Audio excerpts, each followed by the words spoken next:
Good morning, everybody. My name is Gabrielle, and welcome to Intuitive Downloads. I know, right? The title, Conversations with God. But I really do feel like that's where we are today. Sage, be devoted and committed. Journey to the path forward. But it really feels like a day where every question you have will be answered by the Most High. You ask, they will respond in real time today. Because at this point, right, the information you seek, you're not getting it down here, right? Good morning. And so now, the majority of us find ourselves craving truth, craving knowledge, right? Wanting to truly make progress, not superficial. Just, what do I really gotta do? Where am I supposed to be really? How am I actually supposed to be handling these things? Like, it's a tough question sort of thing, right? Because the tough questions are all about yourself. Because if we're asking about others, then we're missing the lessons for ourselves. And at the end of the day, when we realize the world is nothing more than a hologram, right? So then you begin to question, why am I thinking this way? Why am I feeling this way? Why am I projecting in such a way? The why? It's the whys. It sounds more like a tantrum than anything, but it is what it is. And the why can only be answered by the Most High.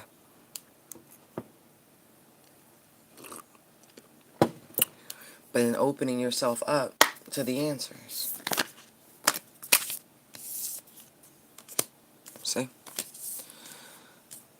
Hold space and trust in the unknown. Druid and Skyfather. Mother Earth. I don't know if I've ever drawn a Druid card. Good morning, good morning. I'm just going to take a peek real quick.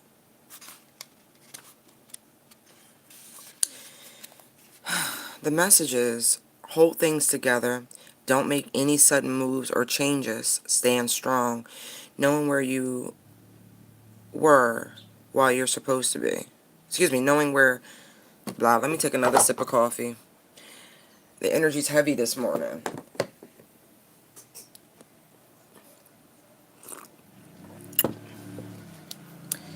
Knowing you are where you're supposed to be is what it says, excuse me. The Druids were the ancient wise ones of the British Isle. Or Isles, excuse me. They had a deep connection with the earth, the sun, and the moon. They were the scholars who created the Ogrum tree language, and they were known for their creative skills in storytelling, poetry, and craftsmanship. When the Druid card appears in a reading, you're being guided to dig deep within and hold your station. If you're wondering what to do next or have a sense of anxiety about what is unfolding in your life, it's time to shift your perceptions and move back, to a state of trust. Don't change your plans or do anything drastic. Just trust in the process and let everything happen as it needs before taking any more steps. Think of a tree. It has strong roots, yet continues to grow and bear fruit. Your life will be a reflection of this. And I get that. There is like this weird anxiety, this weird sort of need and want to move forward, to progress, almost push. Calling on patience. And this is why I said the answers you seek are from the Most High, right? At the same time, it's like sometimes we find solace, we find meaning, we find answers in unusual places. But I really do feel the answers come from meditation. But it feels as though the answers to the prayers that we've already been putting up is stay the course. Be patient. Stay the course. Now, I know this can be a tough thing to do, especially for a person like me. I like to go. Things seem more automatic, and this is a time where the easy button is in front of you. It's been pushed, but it's not comfortable.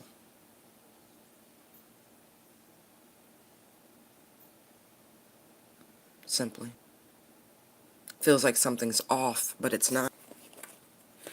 Right. Overwhelmingly, pray. Pray. Pray for the patience you need to stay the course, to not have any sort of knee-jerk reactions.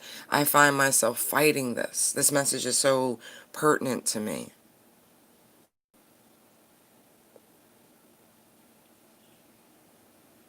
You know, being indulged is, it's like a catch-22, right?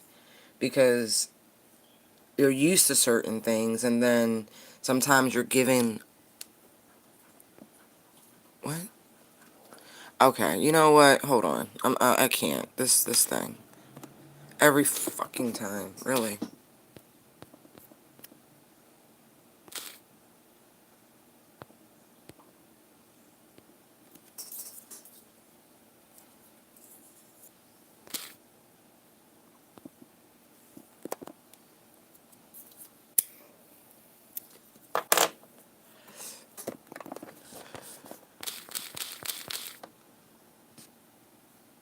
Really. Mm. Every time, yeah. Well, it's YouTube.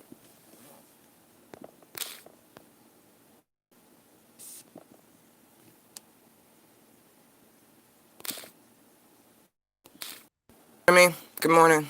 Welcome back. Right. See, I also, no, there's nothing by accident. Even the issues I'm having streaming and things like that, which will be rectified very soon. But when you're used to things going smoothly, when you're used to things going in a predictable fashion, every little thing is kind of like, but why, but why, but why, but why, but why? When really it's all part of the process. These moments of frustration, all of it. Nothing's by accident. It's just slowing down to comprehend and gain your understanding of the why.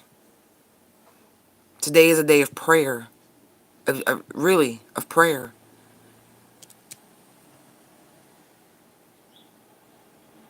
Like,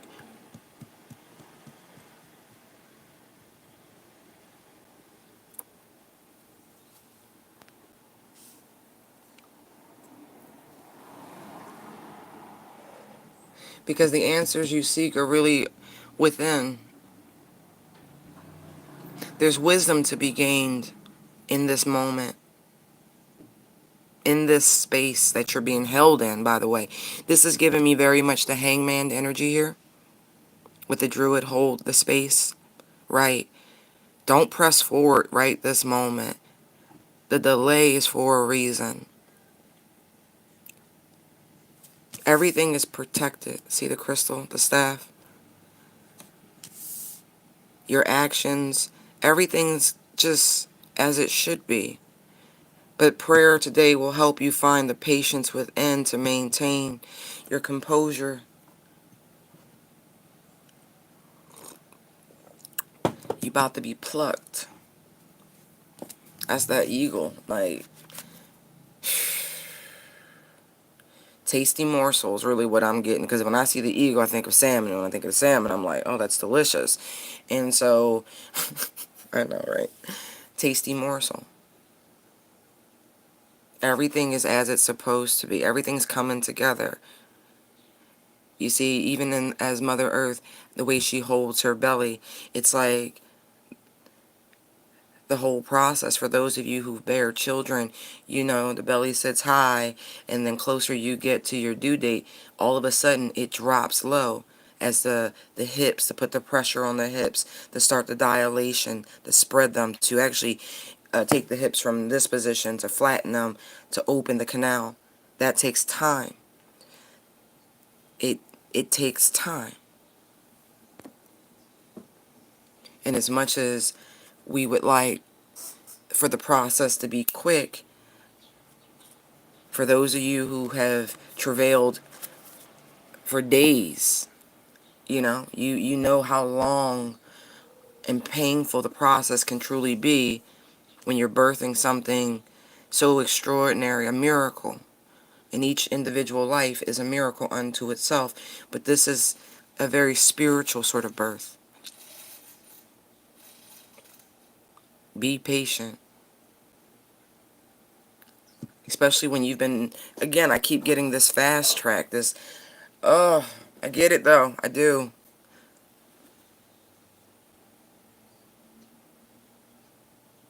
There's a transformation underway.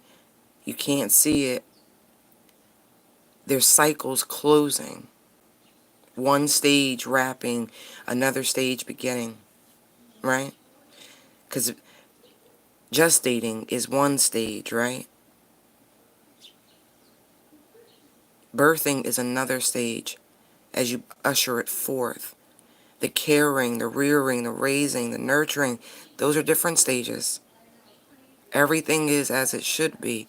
Pray for the patience, for the overstanding that is necessary to get you through this right now. This is a time to indulge yourself, to learn yourself, to love yourself, to activate your inner goddess. See?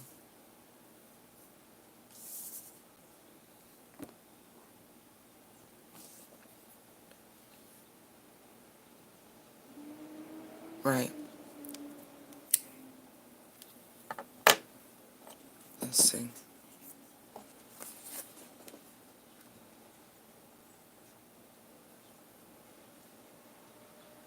Interesting.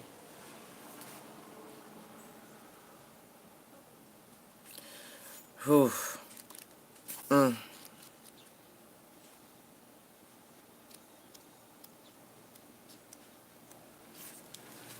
The message for Sky Father. Trust that your path is unfolding exactly as it needs to. You have a personal relationship with the Great Father. Know that He is lovingly leading you forward. The Sky Father features in many religions and mythologies of the Father God. He's the counterpart to Mother Earth in many traditions. And it's funny, I really didn't go through this deck and learn this, like I learn as I go. And so, but I know that because like so many of us, we forsook and forsaked our mother. She was right here the whole time in front of us, loving us. As a woman, it should have been a no-brainer. But it wasn't. But it's just like, I saw her there. It's like they belong together. They always belong together. They are always together. Anyway. He's the counterpart to Mother Earth in many traditions. So this card represents the universal powers that are masculine in essence. The energies that people have called out to have called out to and looked up to in times of need and gratitude. Sky Father personifies your relationship with the masculine energies of the divine and possibly a very powerful male or father figure too. Extended message. You are a co-creator of your life, and every thought, feeling, intention, and emotion you're having is creating the road ahead. Isn't that funny? That's what I said before I put a card down. Thank you for that. Thank you for the correlation. Thank you for keeping me on message. Thank you for coinciding, improving, you know. I'm thanking them because really, I get these messages and this just is a confirmation, a reiteration that what I'm receiving is true.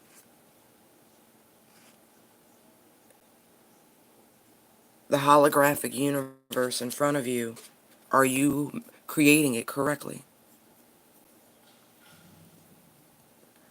Right. That's why it's taking so much time. It's your lack of clarity, and you knowing that it's a lack of clarity that causes the delays, the hesitations, everything. This is mastery. We all have issues with things, right? Some of us can manifest very strongly in one area of life, but struggle in others. Why? Self-esteem. Period. It's baggage, scarring, unresolved issues. You name it, insert there. These are all the ways in which we are blocked in our manifestations. The mantra game, as I call it, right, is because it's a way of beating out that voice in your head that casts doubt. Talking to that inner voice of negativity and say, I will beat your ass if you say another fucking word. We got this. It's that. But knowing that your internal battle, your angst, is that, it causes the bullshit.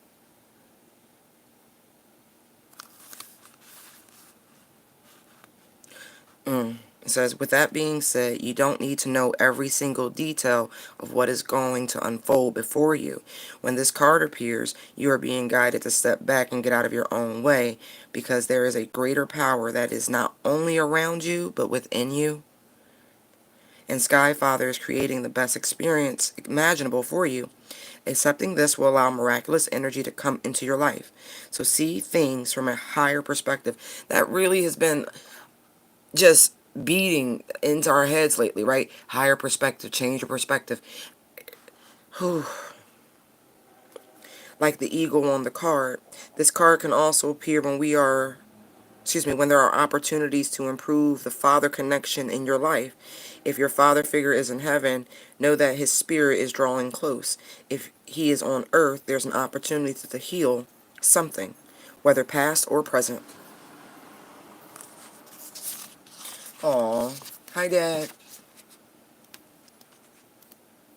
Well, it's getting close, maybe. I appreciate it. I'm going to read Mother Earth because it felt right. And then I'm probably going to look into the drum. Feel loved and comforted, Mother Earth. Allow yourself to be cherished. Mother Earth is protecting you with a shield of love and light. Earth Mother is the female counterpart to Sky Father. It's auspicious to receive this card because in the eyes and heart of Earth Mother, you are her child, and she is highly protective of her baby and will give you everything you need to grow and expand. Earth Mother is only covered by leaves in the card, showing the vulnerability of the earth. Every day she experiences challenges that she has to adapt to overcome. Her energy, represented by the symbol of the pagan triple goddess, Maiden, Mother, Crone. Behind her can help you adapt as the changes of life come your way. Extended message. You may have felt overwhelmed or out of control emotionally recently, but you are now moving back into your natural center, and that will bring you to a place of clarity and openness. If you have felt ungrounded, know that Earth Mother is here to root you and help you regain your sense of strength. You may not feel like a child, but in the eyes of the divine, you are a child of light, and it's important you know that and you feel loved. If you have had challenges with your mother, or if being a mother yourself, know that the energies of mother healing are with you to help clear any ancestral blockages that are preventing you from making this sacred love connection. You are being guided to make choices that are based on love. Wow. A lot of soul healing. A lot of original wounding being dealt with. Most of the baggage that we carry around comes from our childhood. Most, not all. Now, yesterday I did a little mini read on Instagram. I don't know. I guess I didn't load the first part of it to my story, and so it's gone. So if you saw it, you saw it, and if not, sorry. But the little mini snip is still there with a pertinent message. But what I was touching on yesterday, I was in a rabbit hole of self-discovery, like doing a lot of just work, trying to figure shit out, right? And I landed on a topic that can be taboo for some. But in the process of accepting both the light and dark for just an absolute, not judging myself, not anything, but just,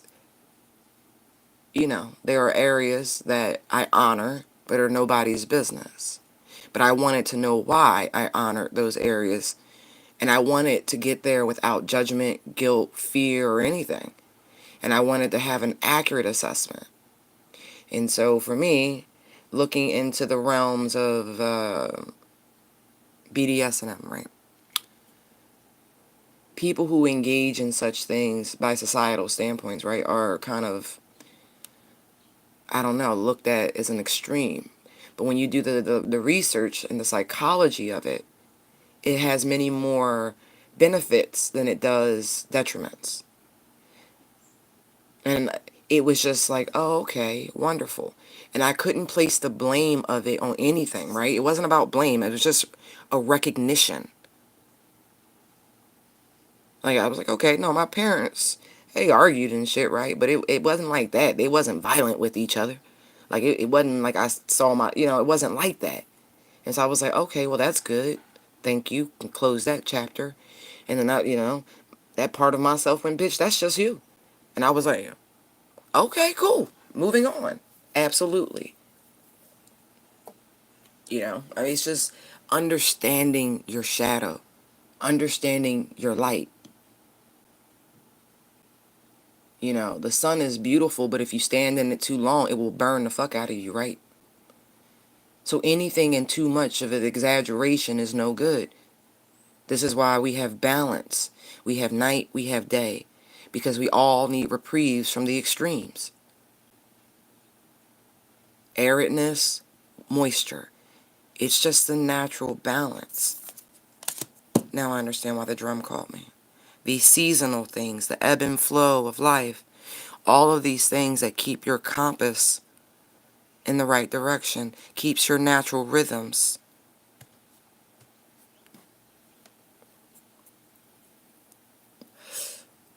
Just saying. I challenge each and every one of you to find the most taboo thing about yourselves and dig into it from a place of self-love and discovery, not of judgment. And that, again, I went for the most extreme because, again, dealing with my upbringing and how society was at that time, juxtaposed to the openness and fluidity of where we are now. So it's just like, oh, it's a night and day sort of contrast where nothing was discussed, nothing was honored, everything was made to be shamed, right? That's because for the longest time, we removed our mother. I explained this to someone last evening, and it was pertinent, right? And I was like trying to help him understand part of why they've chosen our dynamic to teach him this lesson about the goddess. This man worships me. I'm not even joking. Like, he would do anything for me. It was sort of an after the fact sort of, I didn't know what I had until it was gone. Right. But the lesson had to come in such a way because it drives him mad not having me anymore. Not boasting, just being very honest. And so I looked at him and I said, how could you refuse the existence of your mother in heaven when you behave the way you do towards me? Not judging, and I also pointed out to him why and how we got to where we are when society removed the divine feminine, right? and gave you exclusively father worship, the natural order became imbalanced. It did. I'm not judging. But if we were to remove the father, the same thing would happen. People's natural needs, desires, wants, cravings kick in. And just like in the reptilian world, over time, the brain adapts, the energies shift. There are a lot of reptilian creatures that can change their sex. I'm just pointing out how extremes and denial bring in imbalance. The way things were with the removal of our mother is the reason we have had the rise and proliferation of same-sex relations, period. It's the devil alive and well running amok on this realm, allowing us to pull our mother's energy away. She's always been here, and now we are here where she is back and reigning in perfect harmony with our Father.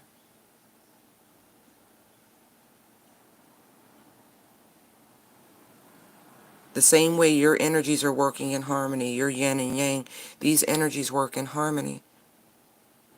Remember, even your sexuality is a blessing. It was given to you by them. Your pleasure, all of it. But it's looked at as taboo, as dirty, right? Because she wasn't around. I like to use Disney as a great example of what exclusive, you know what I mean, when the balance is off. It's the anti-family. The devil hates family. Think about what was going on in the garden for a moment. Systematic destruction of the family. Just saying. These two are, in an extreme energetic sense, totally in love with each other. Totally raptured in each other. Look at the wonders of the universe around you. You can see the pure manifestations of their love, of their passion, of their creations. Volcanoes erupting, geysers, and I'm just using extreme volatileness. But even in those moments, they are beautiful.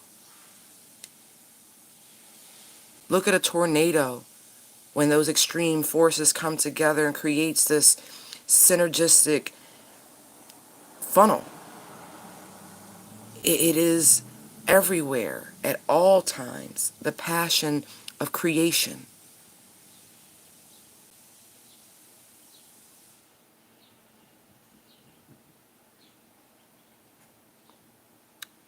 But back to me bringing up the person, he understood. I gave him a lot of food for thought yesterday. She deserves your worship. How dare you fall to my feet, beg for me, when you have yet to beg for her? No tea, no shade. All honor, praise, and worship and glory to where it is due.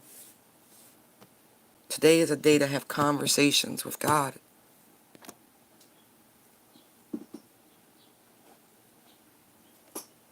It's just that simple.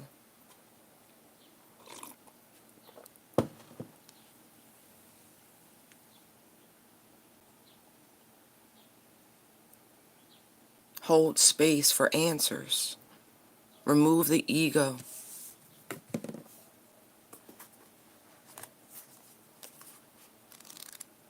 Let's see, drum.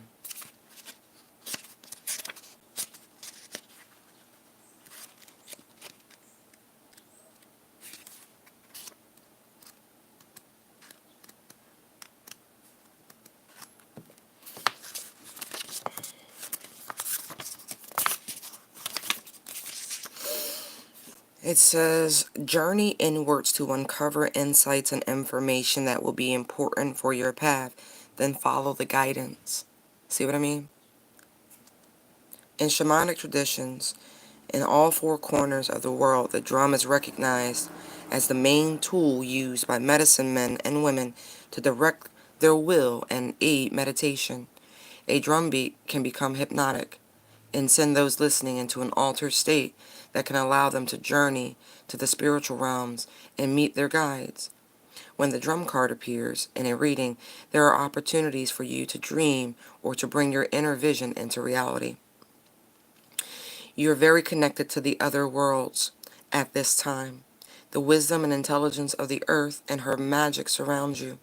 The drum, which echoes the sound of Mother Earth's heartbeat, has cleared the cobwebs and dust from your inner vision.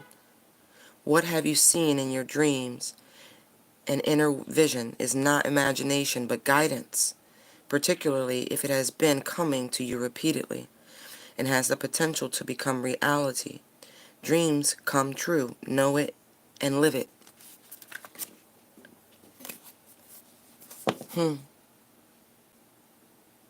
I like how all of these things work together anymore. The readings aren't choppy. They've been telling us to pay attention to our dreams, to write them down. They had true significance. In the effort to write down dreams, oh my gosh, I wake up all the time because I'm cognizant of the fact that I need to write this down. There's so many in a night. So go back, read over what you wrote, analyze, reflect, then pray on it. And for those of you who have the gift of premonition, you can have premonition in your waking hours. That's what that whole drum thing was just about. The inner vision is not a fantasy. It's a premonition. It's a vision coming through the ethers. It's guidance to help you stay focused on what it is you want to attain. My third eye's opening. Wow.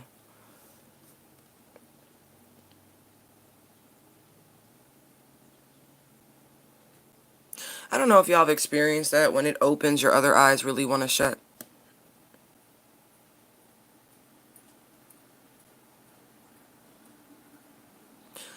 For real. Like, when it... I've never... That's new. Yeah, it is. Wow. Awareness. Look at that. Look at that. Patience and planning. See? See how that keeps coming out? Trapped in fear. Crown. Look. Firm foundation. Rejoice and celebrate on the bottom.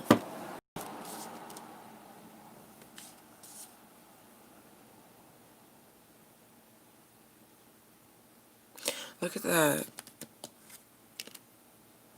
Look at all the protection. Know that your shadow's messing with you. Turn around, face that motherfucker and tell him, calm down. For real. You're so protected.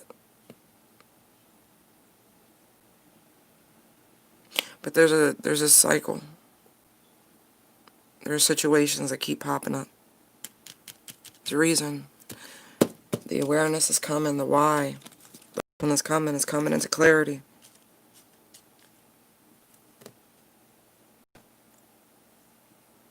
But see the veil? But do you really? Do you see the veil around? See the crown? Peer in through the veil. Don't be scared. Don't be scared. The more you plan...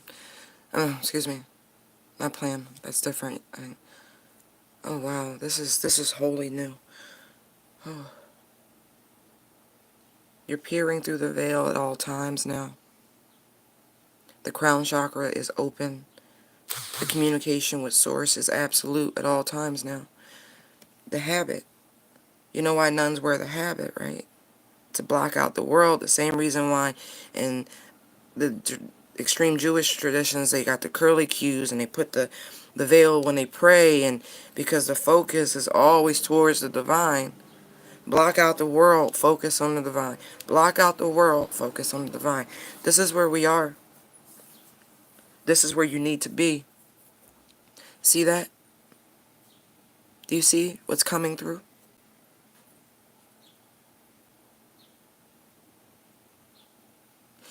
Huh. Samson and Delilah is what it's pulling. Remember? I don't know if you saw the movie. I love the old movie. I do. But when they chained him after they cut his hair, and Samson, his whole life he had been told by his mother, it was a well-guarded secret, that his hair was his strength. And because the angel, the Lord, told his mama that. And so she obliged, but Samson let it slip to Delilah,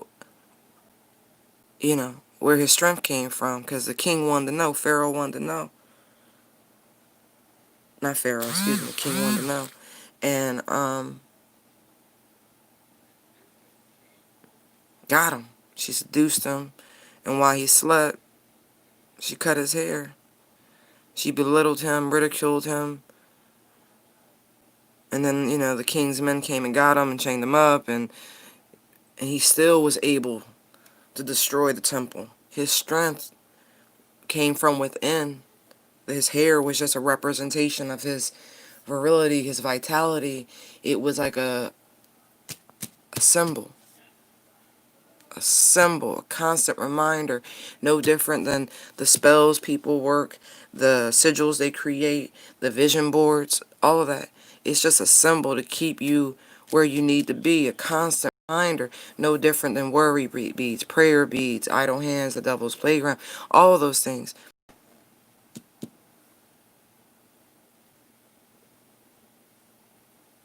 It's within. Everything. The world around you is being created from within your mind. Look. Look at all that shit. See how it's coming in a clear vision? Don't look like the defrost on. I always get weather. Like, I know there's weather in the car, but it's really weird. Like, this is... Careful.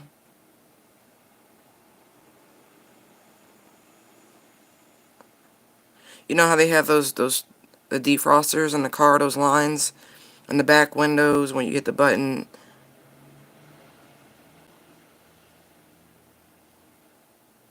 I don't know who this is for. Yo, make sure your car right. Hurricane season spawn tornadoes, which spawn hail, all sorts of shit. Just make sure your car right. Something with the windows? I don't know who that's for. I don't have a car.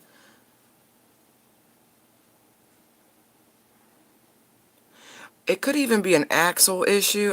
This is important. If your car been pulling funny, the alignment's off, I think you got a cracked axle.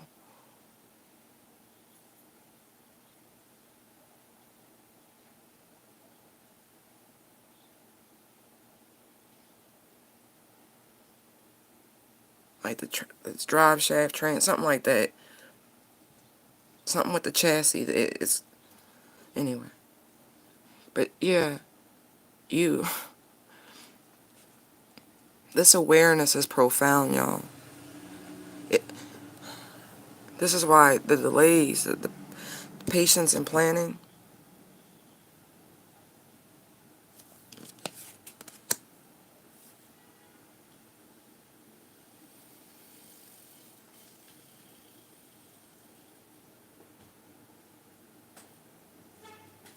They keep pointing out you're your own worst enemy. The mind.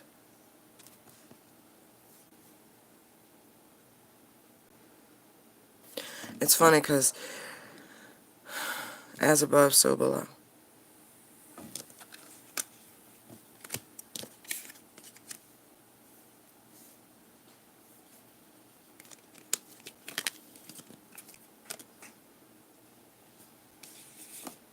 Your shadow.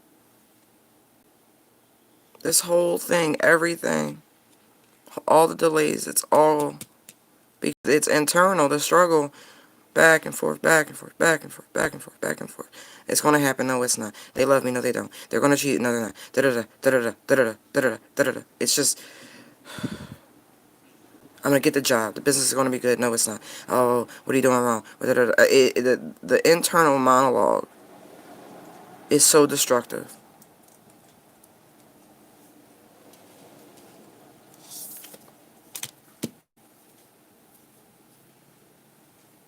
Trapped in fear.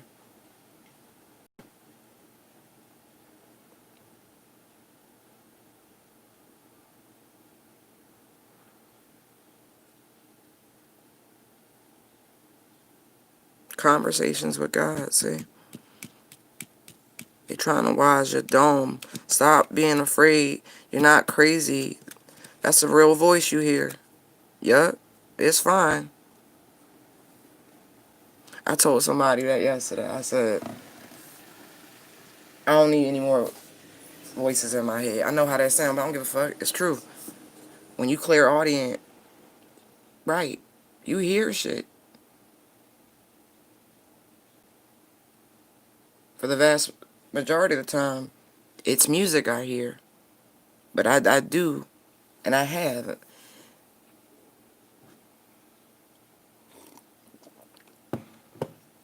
Right. I've told y'all before, they will break through. They will. They like, yo, huh? Like, I've literally heard them call my name. Be like, what? And it's usually when I'm somewhere between dream space and awake, when I hear it the clearest.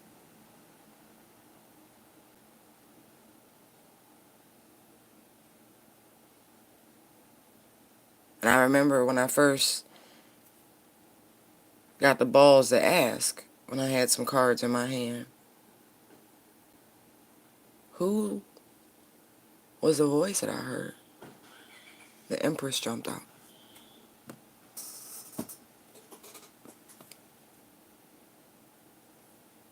I was like, wow. Wow, thank you. Thank you for talking to me. Thank you for saving my life. Thank you. That's all you can say. They're not going to lead you wrong. How you going to talk to God and Goddess, right? And then don't expect a response. What's wrong with you? You can trust what you're hearing. You don't have to be fearful. You should count yourself honored.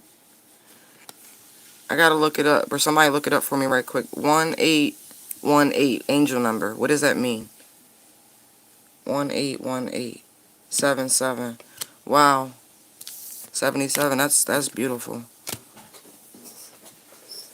Look, I know how it feels to me just looking at the numbers. Something new, cycle. Something new, cycle. It just, but it's destined.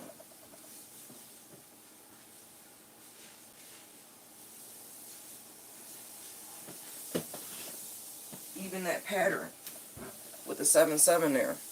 It, because there's lessons that must be learned. Patterns broken. Awareness gained. Knowledge gained. Wisdom applied. In order to reestablish you the right way. We are done. Thank you, Ray. Good. That's a good sign. 7-7. I had a feeling because this is all about you. We're so far past pointing fingers at anybody else. No more. They are talking to you directly.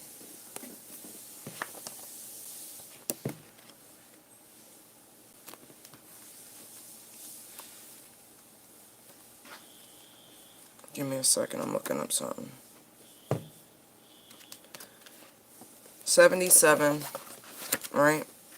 Breaks down to a 5, though, right? So change. But it says, let me know, a temporary vibration. Good fortune, popularity, and achievement. From an unexpected source, you may receive gifts, money, or an inheritance. This good fortune can involve, oh wait, no. I need to get my eyes checked again. This good fortune can evolve in mysterious ways. It may be the result of your prudence or industriousness. However it comes, you will now have the resources for travel, entertainment, and other pleasurable ventures. You will attract many friends, improve your social life, and find yourself the center of attention. You are bright and charming. However, if circumstances demand, you can immediately become serious. Your creative side is awakened now. Enjoy this affluent period, but also be practical in all you do. But yeah, extravagance can cause dispensation and loss of money. Look at the goals you can achieve now that you have been released from financial cares. The symbol associated with the number 77 as a temporary vibration is the Nine of Pentacles.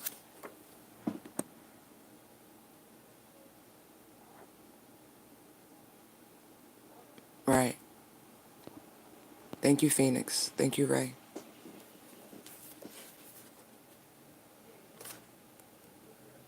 I need to use... This is, yeah, a great book. It really is. Numerology and the Divine Triangle. Again, some stuff I just can't read through. It doesn't work that way. It's just overwhelming. But you know what, Phoenix, you and I are going to have a lot of conversations about that, because I know, we had a nice conversation. We're like, we're going to talk. We're going to talk.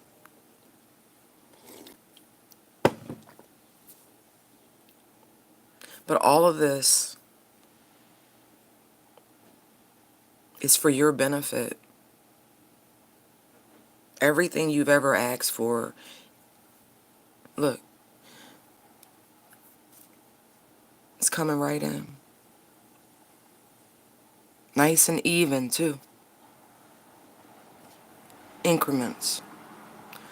Everything had to be blown out the way first to allow all this newness in, this radiance in. Truly.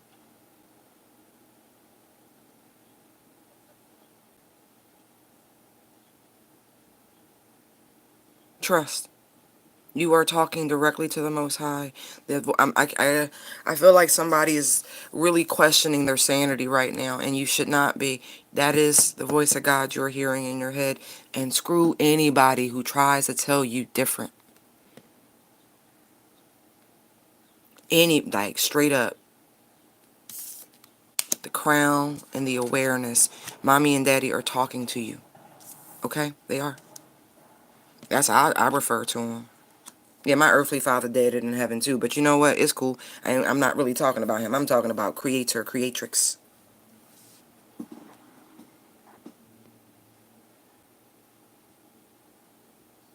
Right.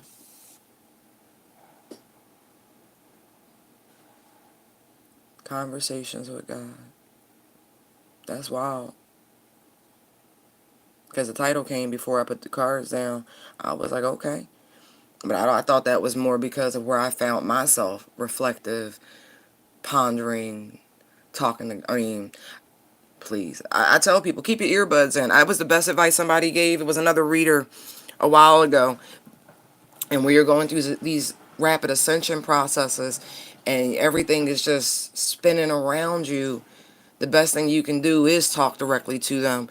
But if you worried about how you may appear to people, put your earbuds in with the little mic. They ain't got to be on. They just think you talking to somebody. You are. Just ain't nobody on the phone.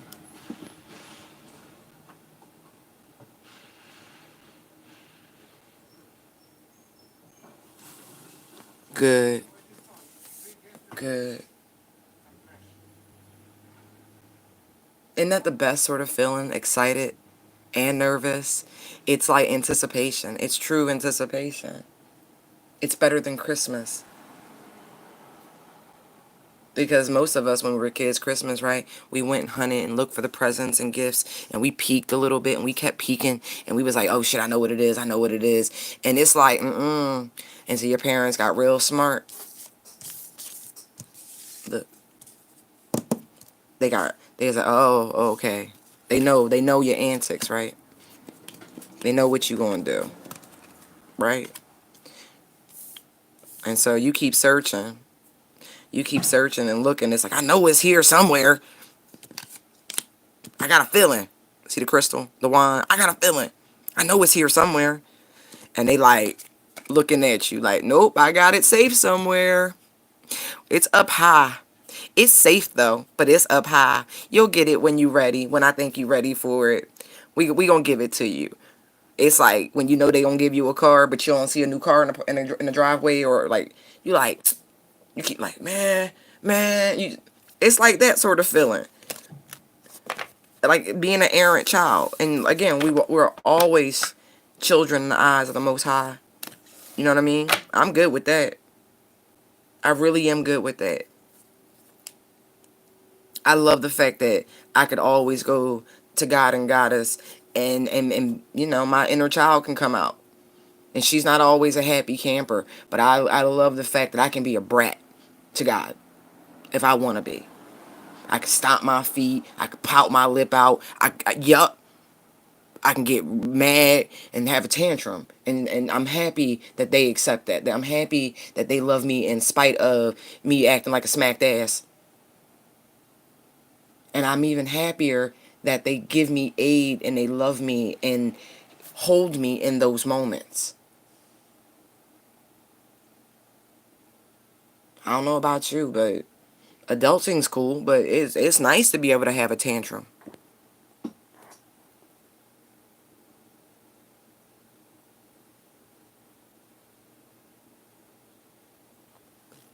You need to put your feet above your heart, Janegra.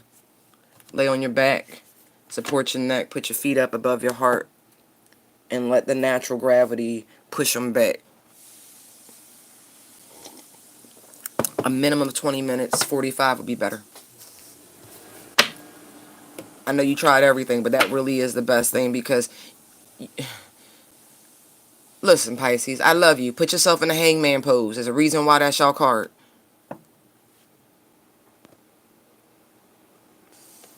Right.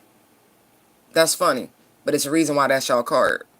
A lot of y'all have circulatory issues, swelling, inflammation, shit like that, retaining water. That is a Pisces thing, but y'all water sign. So it kind of makes sense that y'all retain water more than average people. You know, it's like a stream issue. Alright. They got it. Just be patient. Be patient with yourself. Don't do nothing hasty because things aren't moving the way you think they should. This is on some spiritual stuff. Time is irrelevant to them. Remember that. They don't give a fuck about your timeline. They don't. Never have, never will. It's just not how that works. You get what's due to you when they say it's due to you, and never a nanosecond before. Never a nanosecond before. Okay? But the biggest thing is the internal fight. They need you to see, look, you're co-creating with them. You're holding this space, right? But what are you filling that space with? Is your shadow expanding? Or is your light expanding? Or are they held in perfect neutrality and you become Switzerland?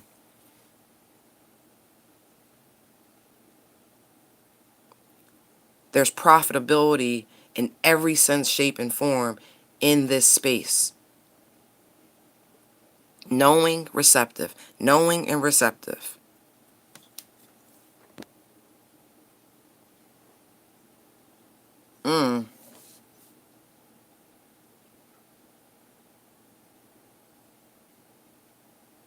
I'm glad it's daylight. Shit.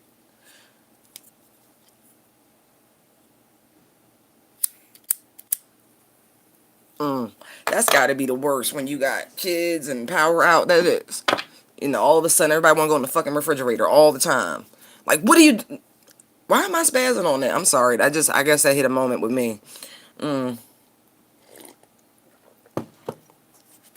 very blessed. We had terrible storms yesterday, too. I mean, terrible storms. Like, But all right, sidebar, but it's pertinent, but it's, so, right, when they know you on some real shit, when they know you and how you operate, right? So I don't like public transportation like that. I already said I don't own a car.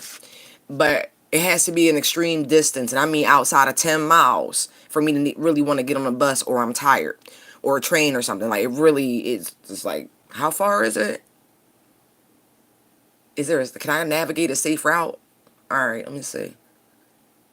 Right.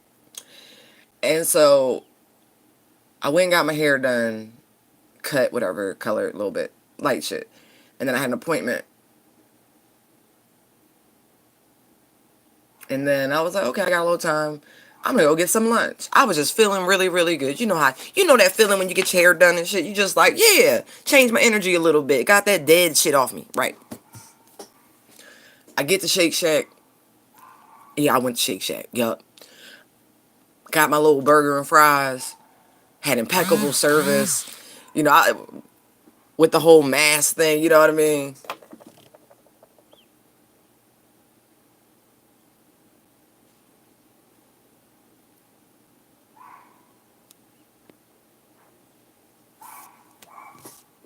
Right. And so, Ray, you funny, and you right. I did trigger myself. I sure did. Right. And so everybody's like extra smiley because of the mask and everything. So I like that. And so the young man, he was all flirting with me. I'm trying. I'm like, little boy, please. Like, thank you. Have a nice day. I mean, it was just really nice service. Came out, bought me my stuff. You have a good, like, it was just really, really lovely. It was like the course of the day after my Karen incident. Anyway, yes, I had a Karen moment. Laid that bitch out. Because here's the thing. Let me sidebar. But still pertinent to the conversation in the day. I was asking, I was praying. I said, how else can I pull back my personal power? In what areas of my life am I still giving this away? Show me. Show me. They did. I ran right into a Karen. Being too kind to people who are undeserving of your kindness. Period. So the bitch got it. I was just like, you can get one too. I was trying to find that meme from Bringing Down the House with Queen Latifah when she like, who wants something with lean? It was like one of those sort of moments. It's like, you can get it. And so I was like, oh, thank you. And I feel like I was rewarded the whole day after that because I didn't assault her. I have to keep saying that. I didn't, okay? Because it was bad though. Right.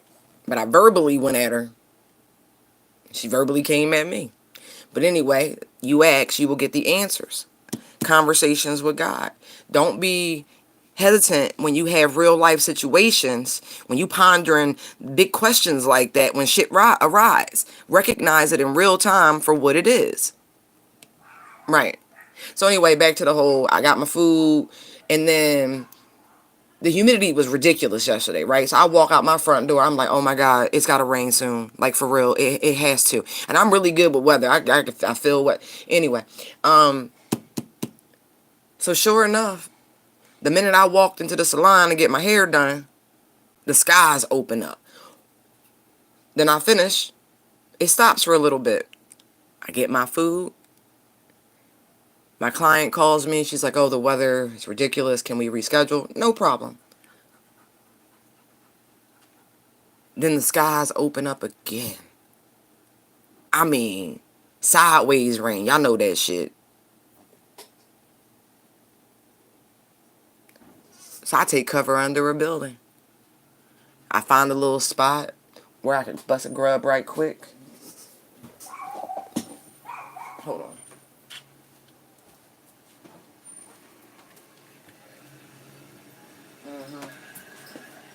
And I just stand, eat my food, and watch the rain. But my point about the whole walking, right? See, they know me. They know I'm not going to get on a bus unless it's, even that rain wasn't enough to get me onto a bus.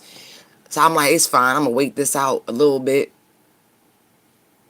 So I try to cross the street and my umbrella collapses. I mean, that bitch folded on me 3 times. I'm like, oh. So I'm like, I walk over there. I laugh it off. I chill for a few minutes. And I'm like, oh, there's a CVS right there. I'm like, I'm going to need a new umbrella. Just like, whatever.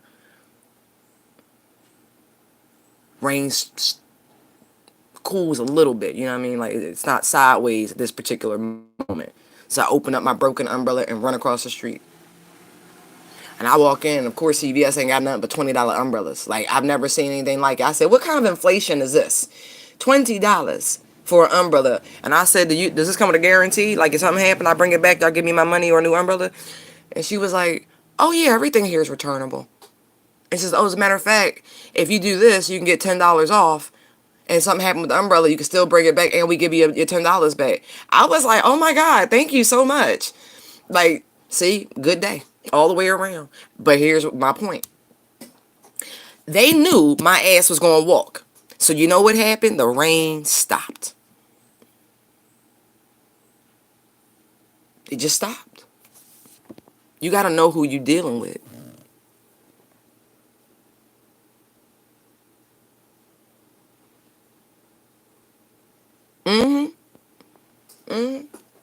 I was just like, oh, for real? But they know me. And I know them. And I know they protect my dumb ass. And I don't take it for granted. But you know what I mean? It's just one of those things. I left room for a miracle. I held some space. I dared to dream that the shit would stop and I would get home without breaking my new umbrella. Just saying. It's little things and how you build your connection to the divine. Listening to that voice. I mean, I'm telling you, if I didn't have earbuds in, they would commit my ass. I kid you not. They'd be like, who the fuck are you talking to? God, leave me alone. Like,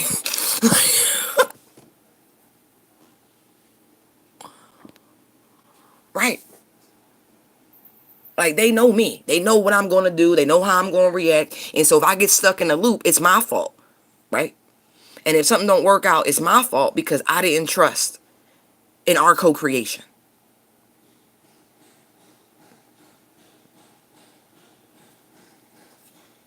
So shit like that always working out, right?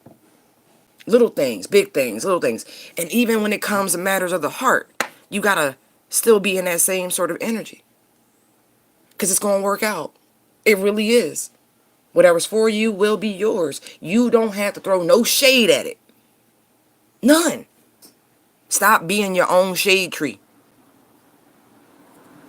Especially if it's not giving you protection.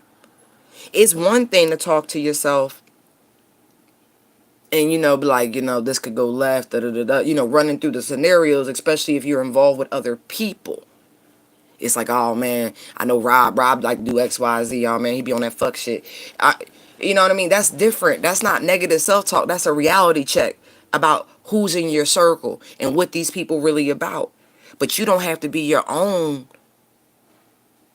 shadow when it comes to throwing shade at your life and what you're going to accomplish and the things you can achieve.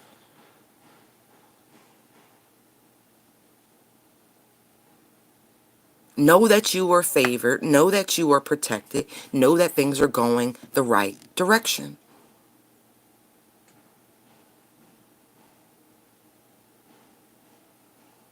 Shift your perspective and see this journey for what it is. A journey, not the destination.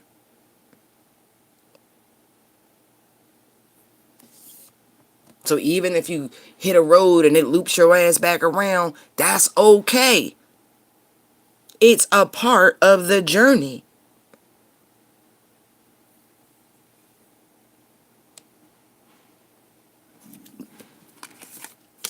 Even the snake on his arm. Look at that twisting, winding road and shit. Like, you don't know what's around them corners, but it's okay. You are protected. You've gained so much wisdom. So much knowledge. You've developed so many of your gifts, your talents. You ready.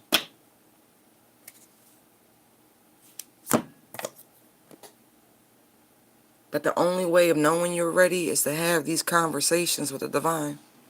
Truly.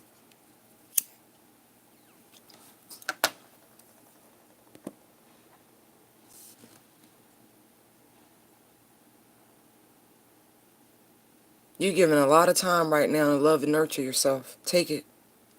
Take it. Learn you in a brand new way.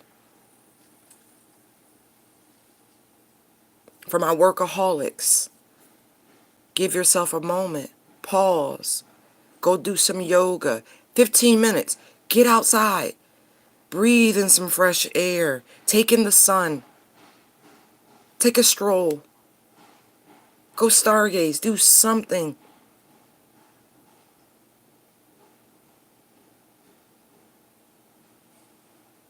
Dare to daydream. To just allow your mind to wander.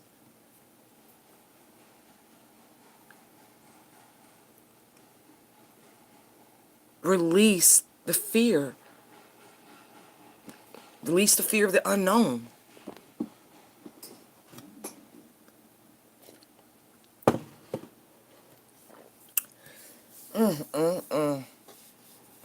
Nah, you know what's funny about what happened yesterday? I really try not to sound off on people.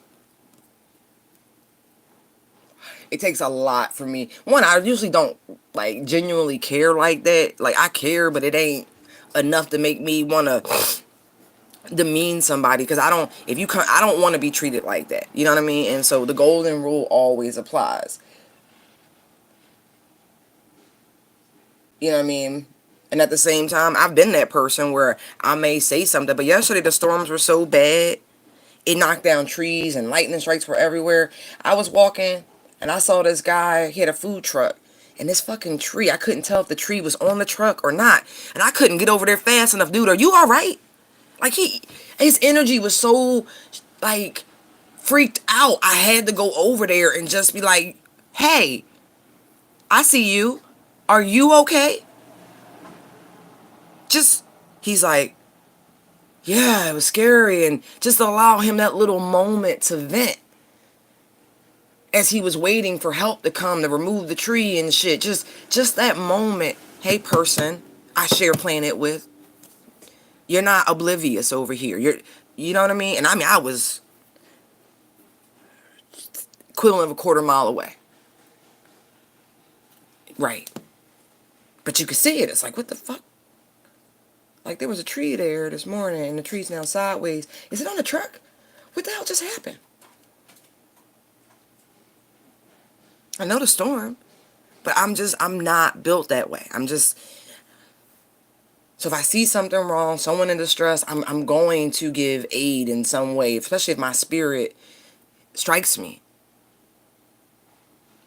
And for me, that's always a primary point of interest and how I assess where my energy is.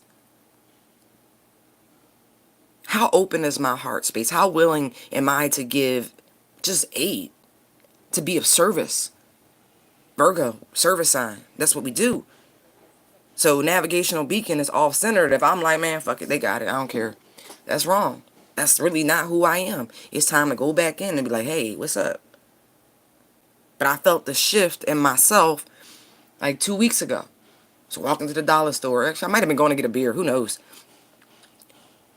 And this girl was trying to move a mattress in the middle of COVID. She got no help, no nothing. She trying to get this joint out the door. First, I was just like, you want me to hold the door for you? She was like, yeah, that'd be great. And she was like, it might take a minute. I was like, that's fine. You know, I got time.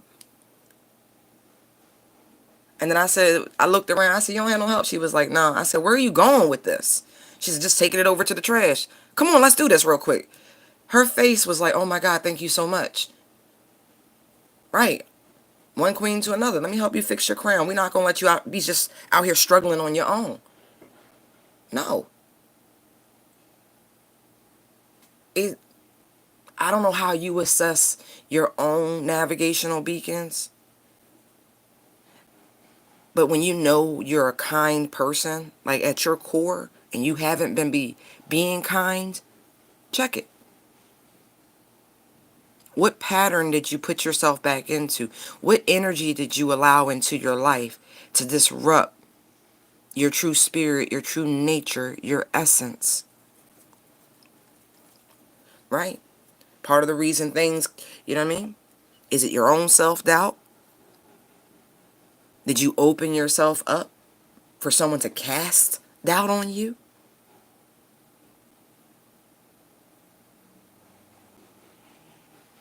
A deep reflective moment is needed for some just to recognize the sheer cycles of life. I know growing up, I used to hear things like, love is seasonal. And for the life of me, for the longest time, I was like, what does that mean? And then you grow up and you get into relationships, you're like, oh, I got it. One morning you wake up, this person is your stars, your moons, your sun, all that shit. And then the next morning you wake up, you be like, this nigga here, why is he here? Don't you have someplace to be? Oh, just to hear you breathe right now.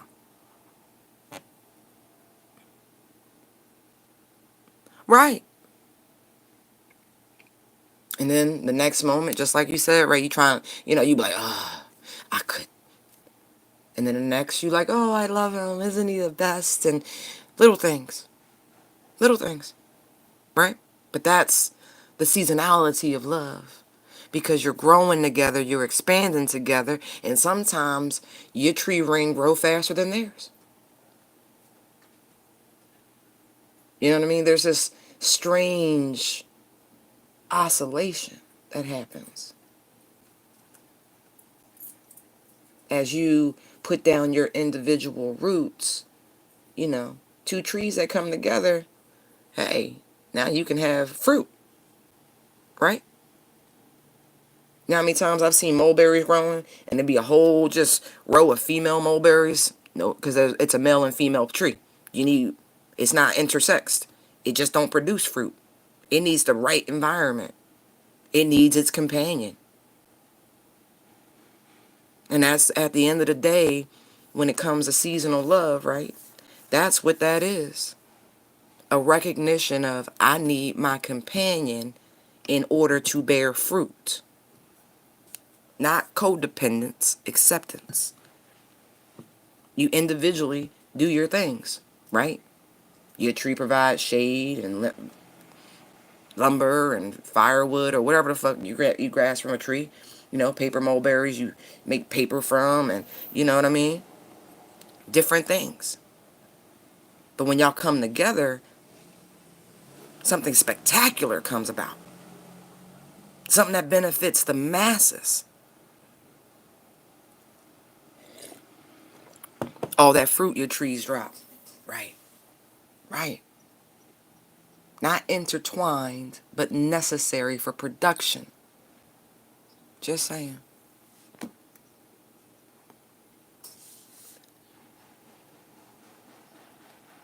It's releasing perfection and grabbing on to true unconditional love. And owning our own vulnerabilities. There is nothing wrong with saying, I want and need. I want for nothing because they provide. But on a soul level, I have needs. I was given a divine birthright of companionship. That is a need. Do y'all recognize that? That you are not meant to spend your years alone? Just saying.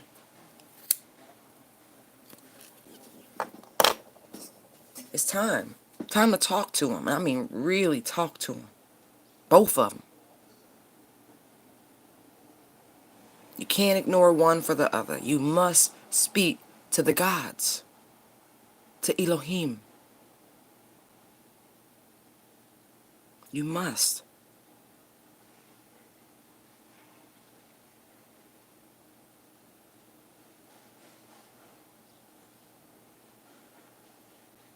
They see you, they feel you. I want you to know that. They looking right at you. I know it's hard. Forest, trees. But the forest and the trees are nestled right there with your mother. Right? It's amazing.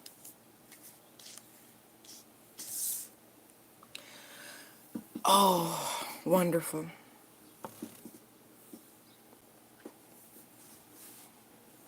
There's nothing wrong with it.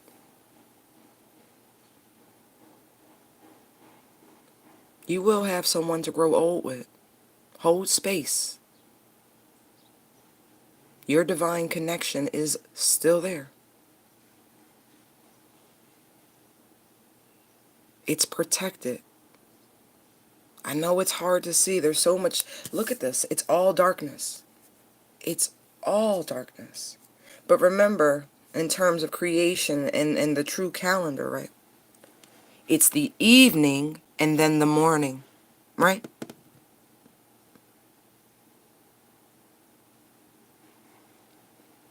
So as much as we want, the new day starts with the crowning of the dark.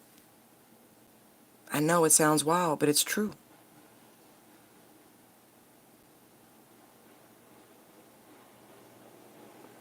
You can't see it right now, but it is coming. Every so often, you get a crack of lightning and it illuminates the night sky, and you get a glimpse of something, right? But that's to just remind you.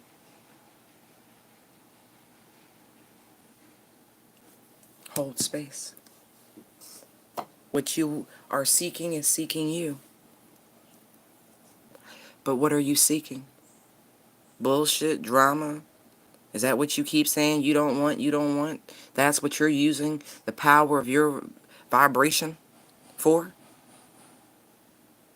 You, right. Everything's always working out. The love I seek is seeking me.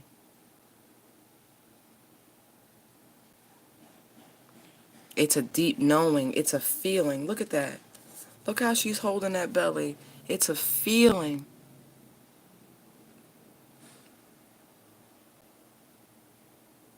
Oh, I hear that song. I feel it coming. I feel it calling. Right. It's a feeling. Just like that drum. People like percussion instruments because you can feel them.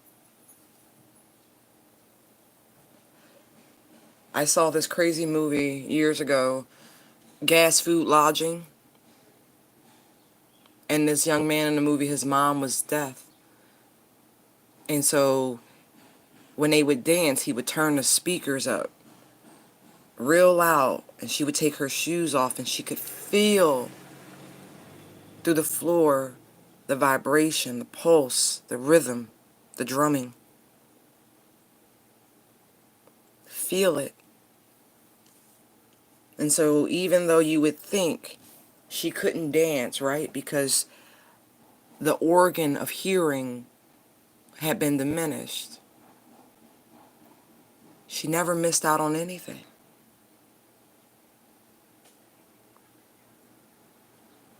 She was attuned to the natural beats and rhythms of the earth, able to pick up those vibrations.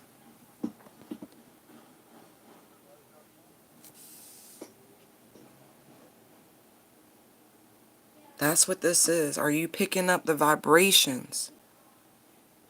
Can you feel it coming? Like really, can you feel it?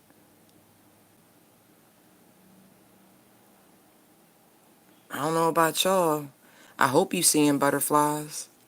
I really do.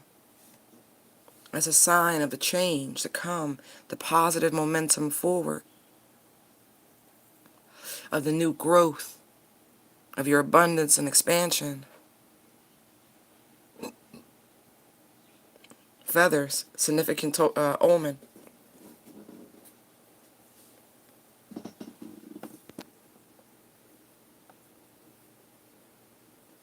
It is.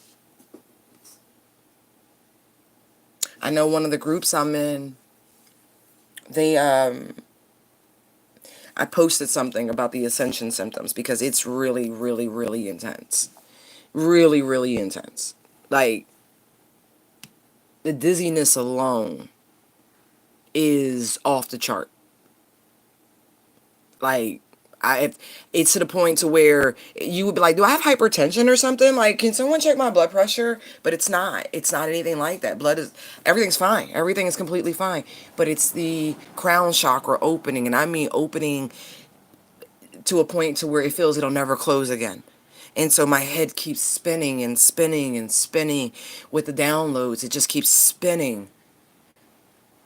My body is in a constant state of theta, the frequency of theta, pure manifestation. And so if you're finding yourself in this energy, and it's very particular, you will feel shock waves through your chakras. Through them. Like, it's an extreme sort of yo-yoing. The crown, the root, the crown, the sacral, the crown, solar plexus. It just keeps going like lights up and down, up and down, up and down. Keep pulling and pulling and pulling. The Kundalini energy is rising. The pineal is opening. The ointment, the oil is running. The spinal fluid. It is a beautiful thing that is happening. Oh, I got chills. That is absolutely what's happening.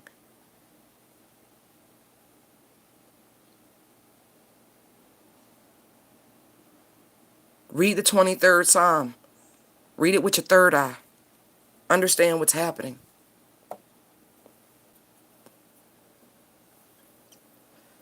And if you have an original King James version, it's probably it's the 22nd Psalm. Just saying. My Bible is different than most people's. It really is. It's got everything in it, including the Apocrypha. And so, right, right, right. That, and when I tell you it was meant for me, it was meant for me. I bought that Bible for $1 at a Goodwill. It was brand new. I was literally looking for a Bible, the right one.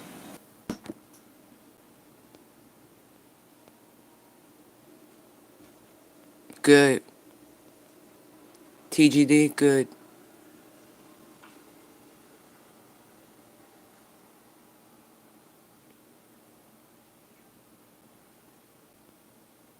Right. There's always going to be obstacles that come into your life before you step up. It's like, again, going the devil, man. That energy to divert you, to lie to you, to distract you. Think about the temptation of Christ. 40 days out in the desert on some deep vision questing. 40 days, 40 nights.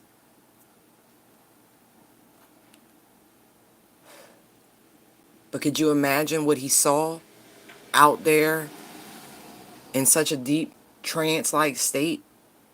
The kingdom of heaven opened before him. There was nothing that could tempt him after that.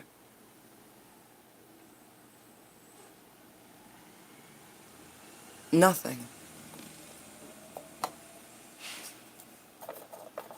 When you learn what is inside of you, when you become activated, there are no more real temptations.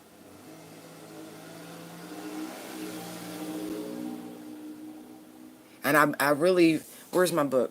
44. I keep seeing that number, so I'm going to read it real quick, because the idea of him spending 40 days and 40 nights in the desert, it's more significant than that. 44. Remember, Christ, like, he was 33 years old, right? When he began his public journey of being an ascended master, a teacher, right?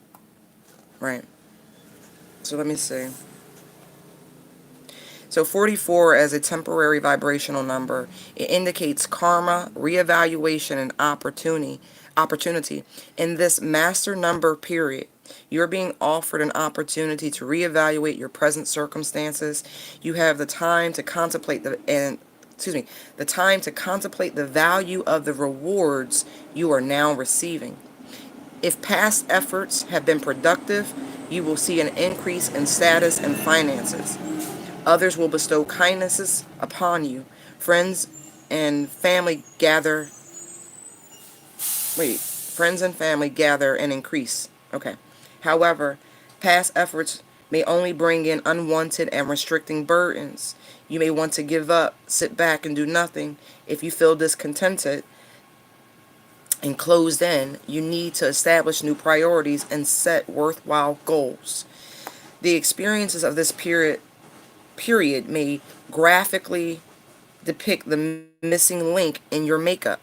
Chances are the material world is well represented. Things are happening physically. You are reacting emotionally, which sets you to work mentally. Your mind contemplates and wonders if this is all that there is. At this moment, you are reaching out for the hand of God or the intuitive side of your nature. Again, conversations with God. Nothing's by accident.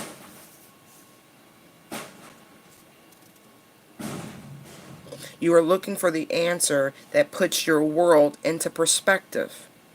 The answer can be found only within yourself. You can find that answer now and give it form by sharing with others the rewards or experiences this cycle has given you. Your advice and wisdom will set others upon their path of liberation. The tarot card associated with that number is the Four of Cups. The figure is seated in quiet contemplation and concentration. He sees 3 full cups in front of him and seems unaware of a fourth being offered by the hand of God, coming from the cosmic cloud, hidden wisdom. If he seeks divine aid with patience, meditation, self-control, and persistence, it is available to him.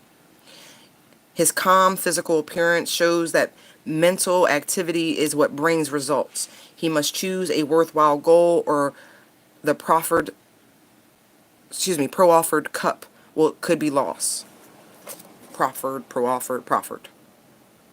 I don't know how to say that. Anyway.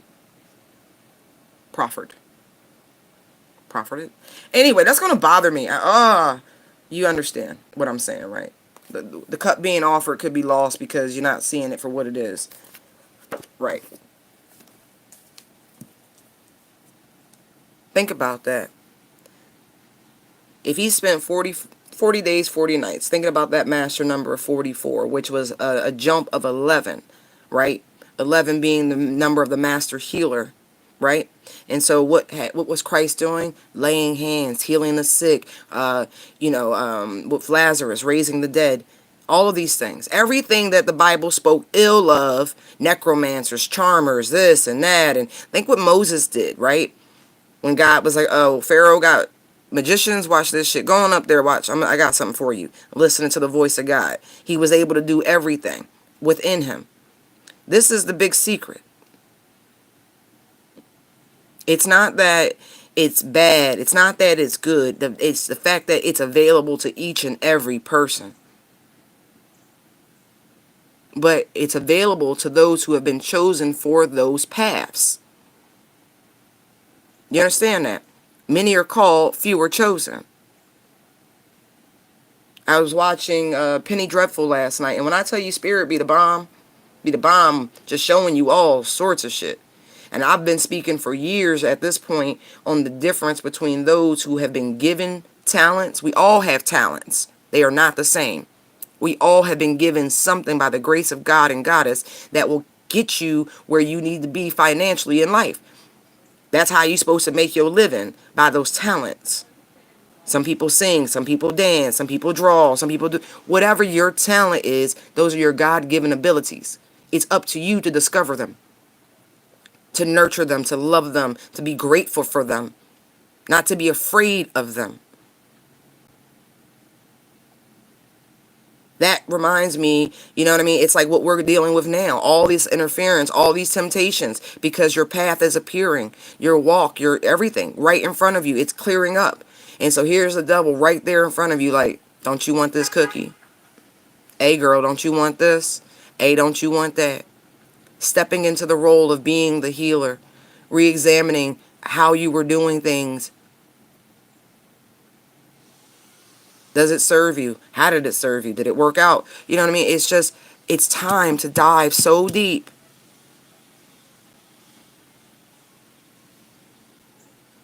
Time to listen to some Mary Mary. It's the God in me.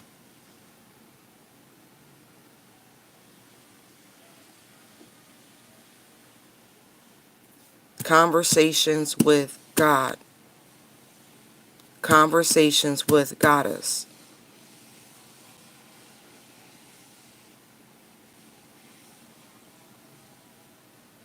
And look what happened when he came out that desert for that prolonged period. Look at all the great works that took place. He was already known. But look how it revved up when he accepted what he was going to do. Free will is every human, every creature born on this realm. That is real.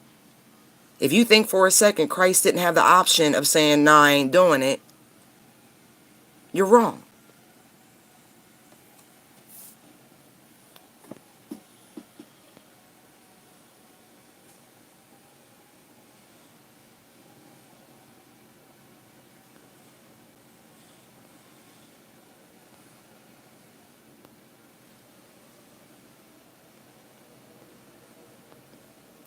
I don't even know what you said.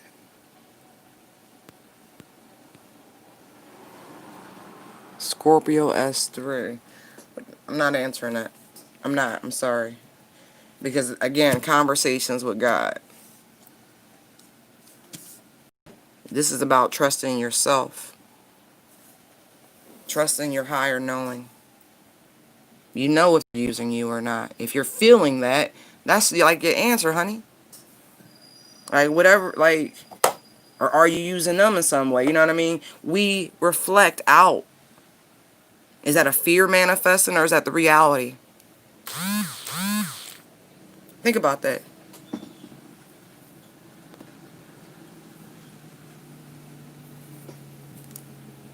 I can't answer that question for you now because we are all instructed. Go in your prayer closet. Have a conversation with God. Have a conversation with Goddess. It's really that simple. I'm not going to be your interference. I need you to hear them clearly. I really do.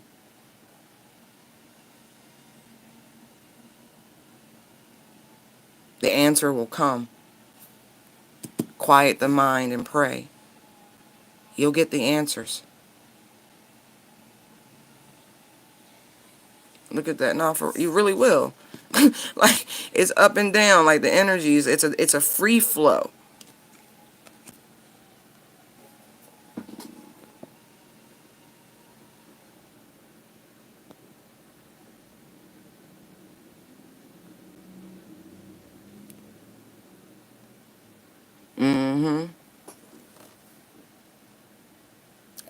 Praise is the best thing you can do because when you're not,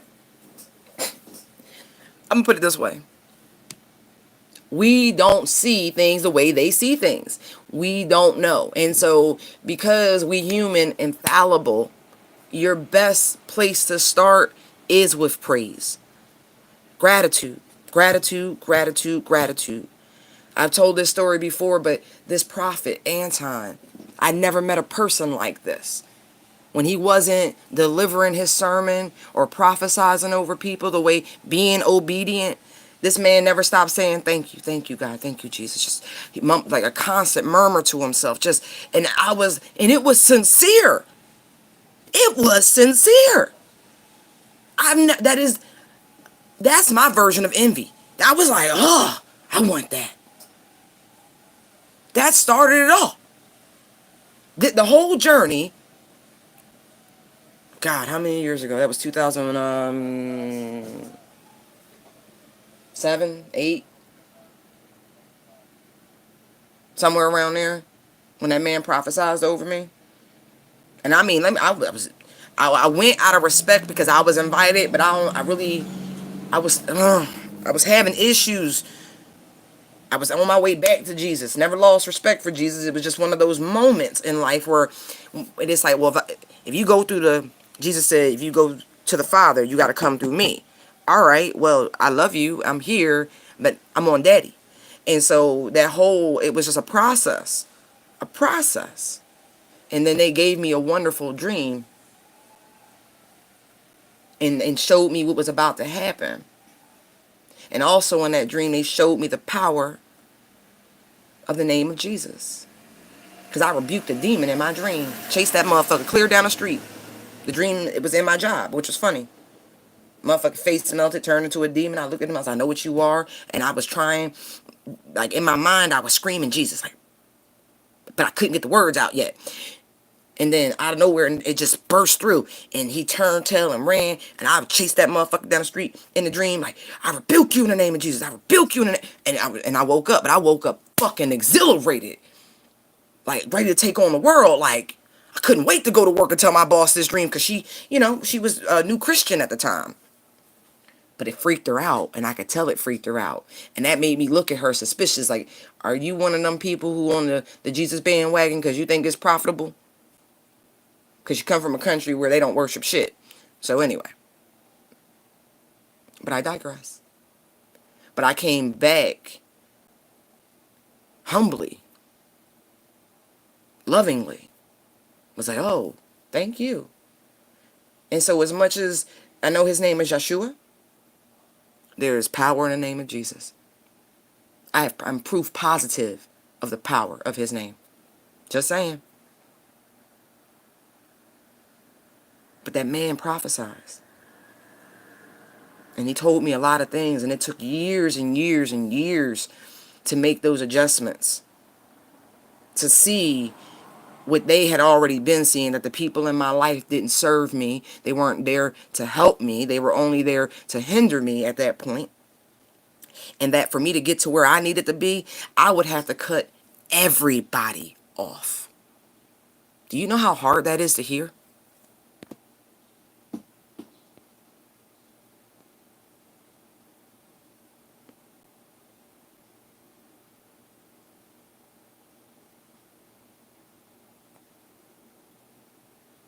Oh, thank you.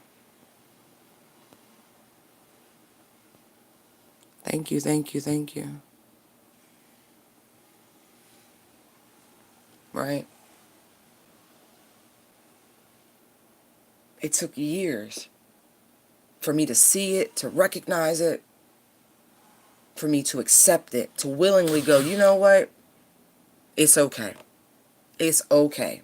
And I don't give a fuck if y'all don't even understand or accept. But when I'm started cutting people off. Just falling back, falling back, falling back. And I mean, when I tell you I am completely different than I used to be, I was the biggest fucking social butterfly you could imagine.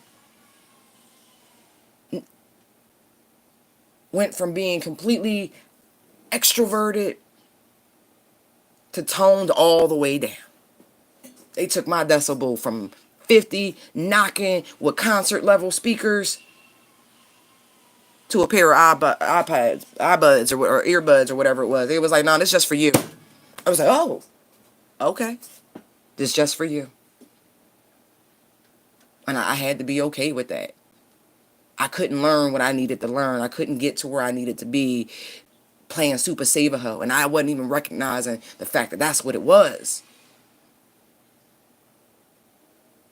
I didn't even realize how much of my power I was giving away because I just was out there doing me. Not being wild like that, but just giving way too much all the time. And wasn't getting shit back. Because my self-worth wasn't where it should have been. It's a process. And I recognize the process because I went to the military, where they systematically try to break you down. Everything's training. They try to break your mind, they break your spirit, they break everything to rebuild it. So I was familiar with the process. But this was one I willingly accepted because the military I beat. I did. That shit was like summer camp. Not that it wasn't a challenge, but can you imagine the life a person has to go through to look at basic training at summer camp, right?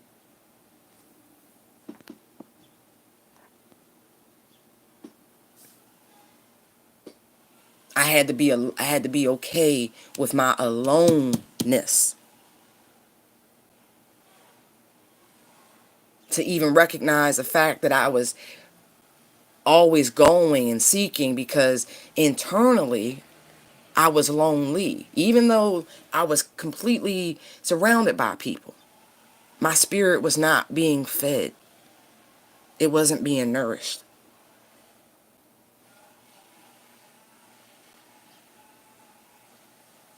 To reset the compass to true north. To get back to that point about like the footprints poem, right? Just me and Jesus once again. Right. Just saying.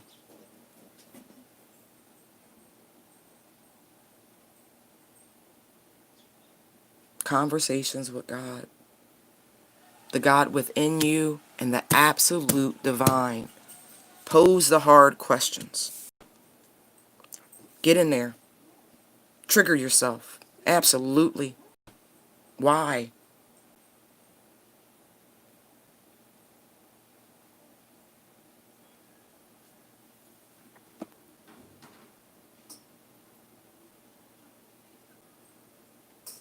Oh yeah. Demons are everywhere, but recognizing them. But the demon I chased out of that place was the spirit of greed, by the way. It was a combination of lust and greed. It had to be gone. The person I worked, we ran things very differently. I treated the facility like it was my own because that's just how I am. I'm here, it represents me, bam, bam, bam. But there was an undertone that I kept picking up on. And I didn't like it. It was seedy. It was weird. Like, what the fuck is this? I couldn't prove it, but I kept feeling it. And right around, I was about to transition out of that environment because surely, less than 4 months later, I was out of there. But that was a divine working already. I was stretched so thin. I was running 3 different facilities. I had 3 different businesses. I was like, oh, it was the most. Not to mention a family, a daughter who was active in plays and the arts, and a man who did shit, who gave me more on my plate than a little bit. And even though I was crying out for help, did nothing to ease my suffering. I had to do it.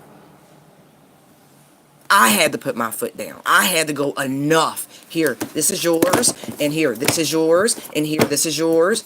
It had to happen. Systematically, take back your bullshit. That's your kid, that's your mom, that's your responsibility. Nope, that's you. Take it all. None of it's mine.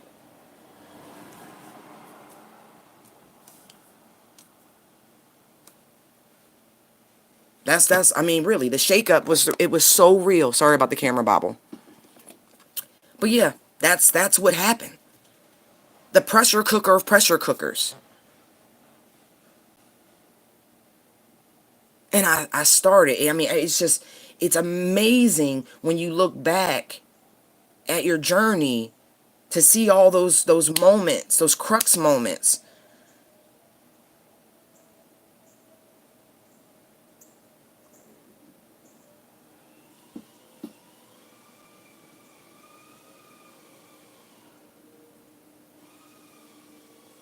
Interesting.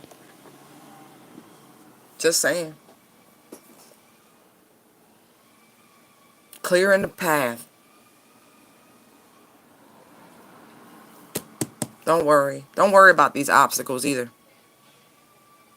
They're plucking them.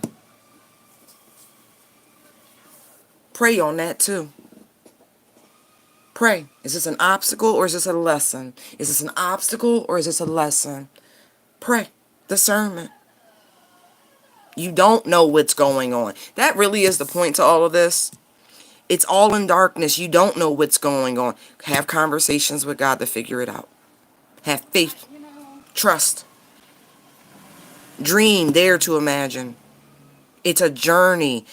The destination is death. Do you know that? Do you not know that yet?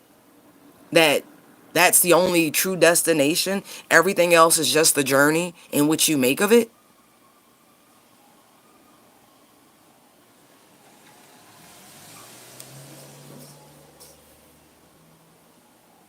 You have the capacity to make this realm anything you want. Stop giving away your power and acting like things are out of your hands. Nothing's out of your control, for real, for real. Not when you understand these laws, these principles.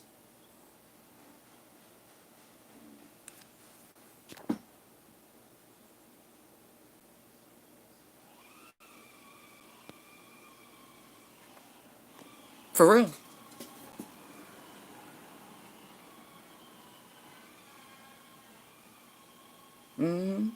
It's been a hell of a...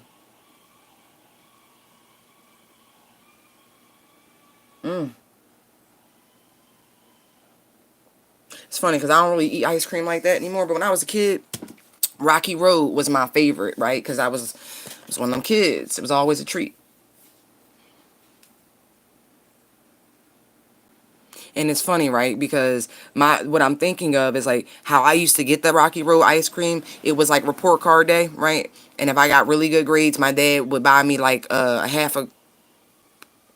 quart of Rocky Road Edie's ice cream. And I could look. It was however I wanted to eat. If I wanted to sit down that night and eat that bitch, I could. That was my treat. But I think about that in hindsight. It's like I worked really, really hard to get to a fucking Rocky Road. Think about that. I didn't choose beautiful vanilla, smooth and creamy and delicious. Everybody loves vanilla. No. I needed texture. I needed diversity. This is the path I signed up for. Isn't that crazy? Like, the silliest things bring you back to the parallels of your spiritual journey.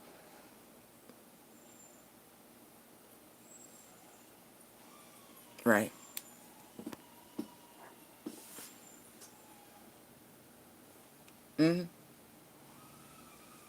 But you don't have to choose the rocky road.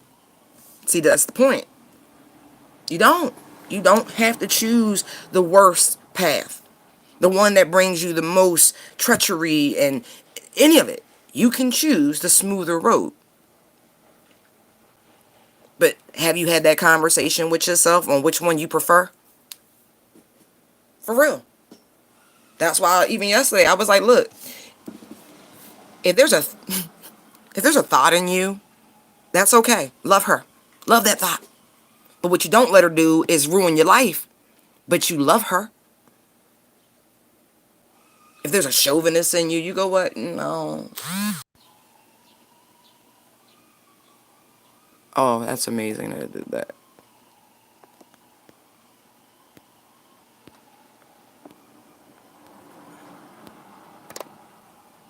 Right. Get real with yourselves. Get real with yourselves. It's your construct. It's your holographic universe. I live in a city with 1.5 million people, and I could tell you that no two of us have the same day. No two of us have the same day. And we could be neighbors. We could work in the same facility. We could have parallel lives, and I promise you, they are not the same because our outlooks are different. Your boss could really dislike that person and love you. Why? Because you're lovable, and you know that people gravitate towards you. You're fully aware of who you are and how you present. So your experiences are completely different. You could be the most pessimistic motherfucker that God ever made, and you have the same job, work in the same facility, and you walk into work every day looking like motherfucking Eeyore.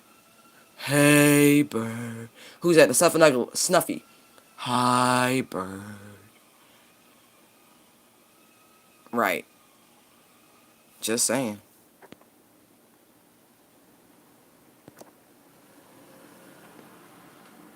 It was life-saving, Phoenix. It was life-saving. If I didn't do that, I don't know what would have happened. But I was stretched so thin. And I was choosing to stretch myself so thin and wasn't even realizing it. I had forgot that I had the right to change my fucking mind. Holy shit. Law of free will. I had the right.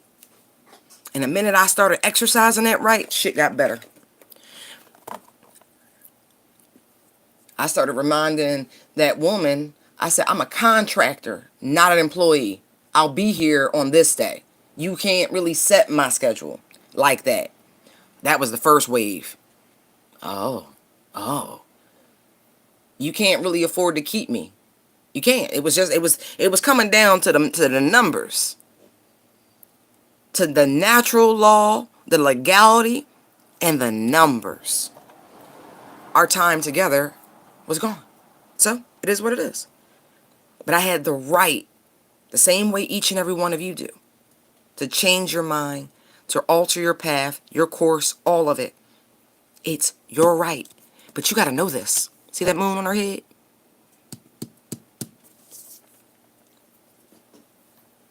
Right. Right. I just saying.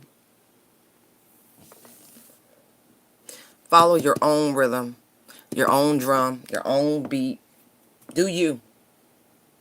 Do you. And it's funny, right? Because people used to jump on, get on Jay-Z when he was rocking the Aleister Crowley hoodie that had the phrase, do without wilt. Right? Do what you want. It's called free fucking will. I don't get to tell you how to use it. I just have to remind you that it is yours to exercise.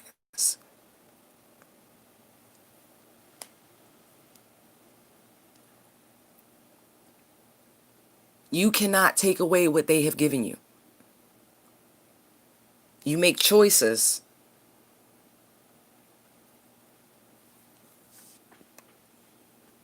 Right.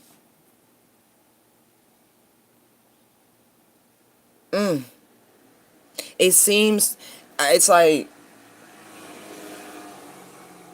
when you're really having to dig in there and pull out the bullshit, all of those undue pressures,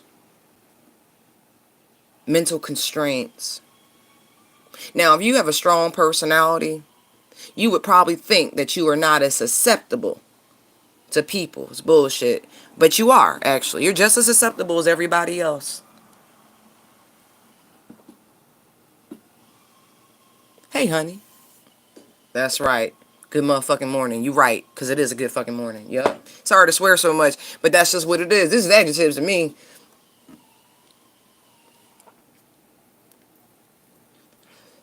Right. Wow.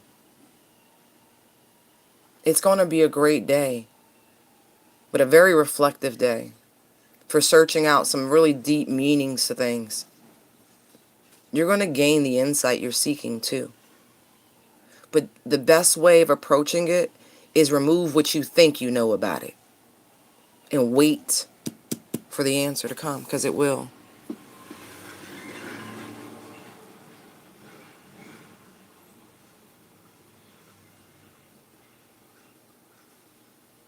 Right. Absolutely. And I want you to trust the communication that's coming in. The blue to me is loyalty, it's communication, it's clarity. And I see groundedness, nature, a lot of nature out here. Get outside. Even if it's tonight, take a night walk. Fuck it, I don't care. Stay out the sun, I don't care. Like, just get outside. Another thing when I was mentioning about the ascension, the outdoors actually are the only place I feel really calm right now. Seriously. I gotta be outside. I have to ground. I can't just be in the house right now. It's too much.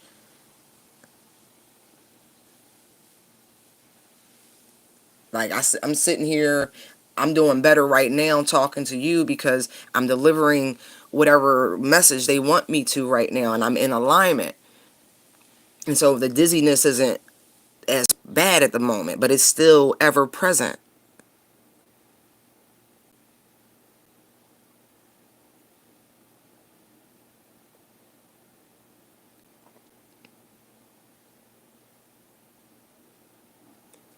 Hmm. Right. Ever present.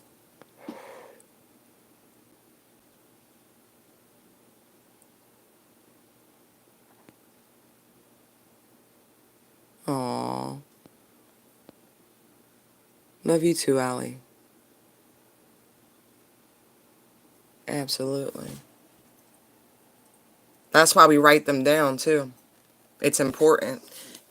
Messages coming in, write them down. Get your, every phone has a voice memo recorder.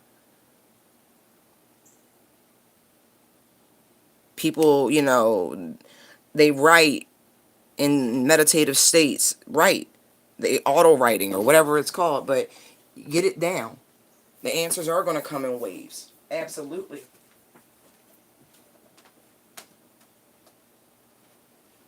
This portal really was no joke. That's why I kept saying, if you're doing the work, you're going to feel it. You're going to get clarity. It's going to be up to you what you do with it. And that's okay. That's okay.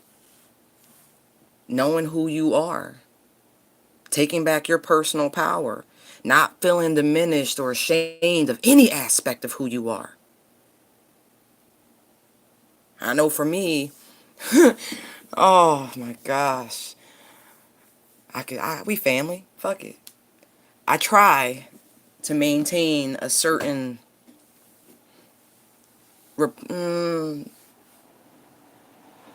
not decorum, because I'm very professional, and that's another thing. Like, I have an issue with relaxing, with like just chilling, and you know what I mean, being vulnerable, if you will. That's a biggie for me. Dropping my guard for a little bit, just I can be. That's a biggie. Acknowledging that, you know what, I'm a woman, and it's okay. I got needs and shit. Now I don't have to pretend to be perfect or anything like that. I don't have to indulge in all of that shit, but I can own it. I could definitely own that. Yeah, that's me. That's all me. It's just this acceptance of truly loving yourself. Like, I stand in the mirror ass naked all the time and just look. Yup, I love that. That's me, ever changing. Yup, I love that. Sure do. Look like up, stretch mark. Yep, love that too. Oh shit, tiger stripes. Like, you go through it. Oh, I got a gray. That's my wisdom. Beautiful. I love that too. Oh, what's that? A line? That's cool. I earned that. That's laughter. That's joy. Like, really, loving every bit. Oh, I got, you just little things. It don't matter what it is. Systematically beaming love to every aspect of yourself, even that bitchy part. Yeah, I love her too, because you know what? When I have to pull her out, she's ready. Thank you. Right. Right. Little things.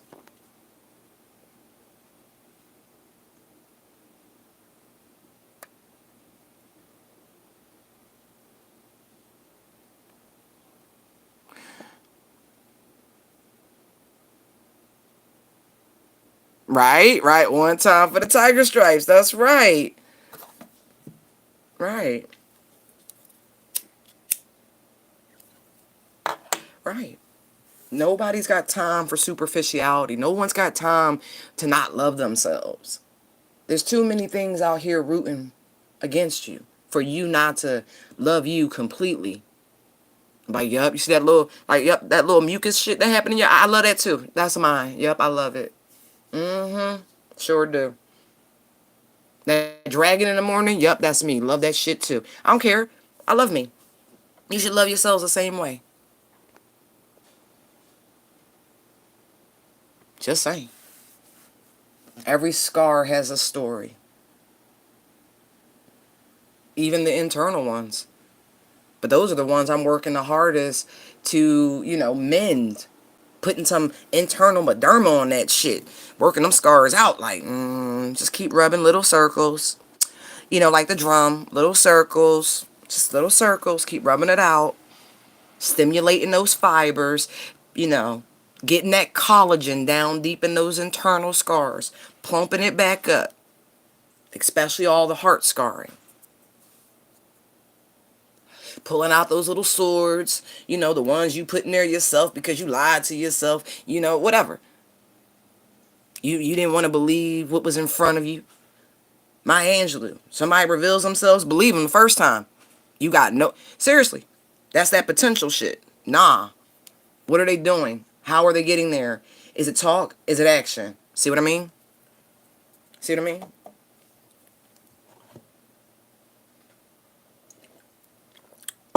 Are you showing up that way? Are you getting back what you're putting out? Be real with yourself. Be real with yourself.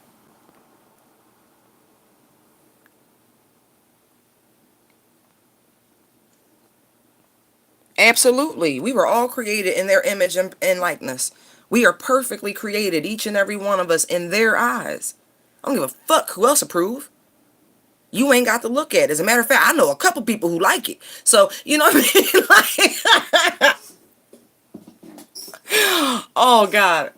So, wait, the other day, I was at this place called Readinds Terminal. If you ever been to Philly, you know about it. It's one of our famous little markets, eateries and shit. It's great. And since COVID, there's no indoor seating, but they put like tabletops and stand-up tops and all that shit outside. And so it's at least you got some place to grub. And they're usually full. So I was able to find one. I was hungry as shit. And when you high and hungry? High hungry is a dangerous combination for eating decorum.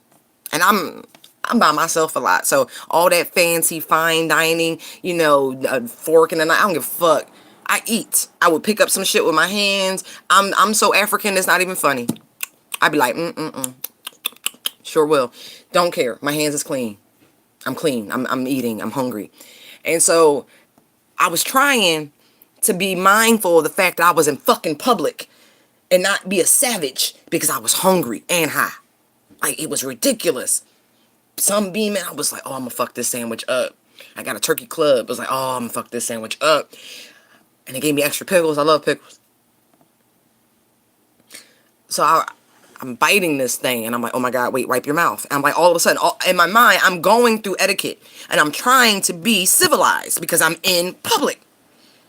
And these two motherfuckers walk past me, right? Because my eyes move real, like anyway. I'm looking at everything and nothing. I'm like paying attention, observing who's around me. I'm outside, my bag, like all this shit. I'm calculating for it. Not to mention a naturally resting bitch face, okay? These motherfuckers walk past me. One mumble to the other. Oh, ain't nobody even paying attention to her. Motherfucker, I didn't even see your face. It was just so funny how they thought anything. And I'm like, motherfucker, I wanted to say, I'm trying not to appear like a pit bull with a shank in their mouth right now. Just because I was hungry. That shit made me laugh. I said, y'all really just fucking mad that I wasn't paying attention to y'all dumbasses. It was just funny. But people try to impact you and influence you without even really trying, right? Because they're trying to reflect their negative perceptions onto you. I have supersonic hearing, so I ain't missing them their conversation. Totally miss their faces, though. They wasn't a threat in my peripheral, so bye, just keep it pushing. But there were two people sitting directly in front of me, and I was trying to be mindful because of them. I didn't want to make them lose their appetite by how fast I was eating, because the shit has happened before. I literally watched people just put their fork down. I'm like, I'm so sorry. I'm so sorry. Like, I'm hungry. I'm hungry. I try to nosh a little bit before I go out to dinner, and that way, you know what I mean? I'm not savage when I get there. Shit. I'm just being honest.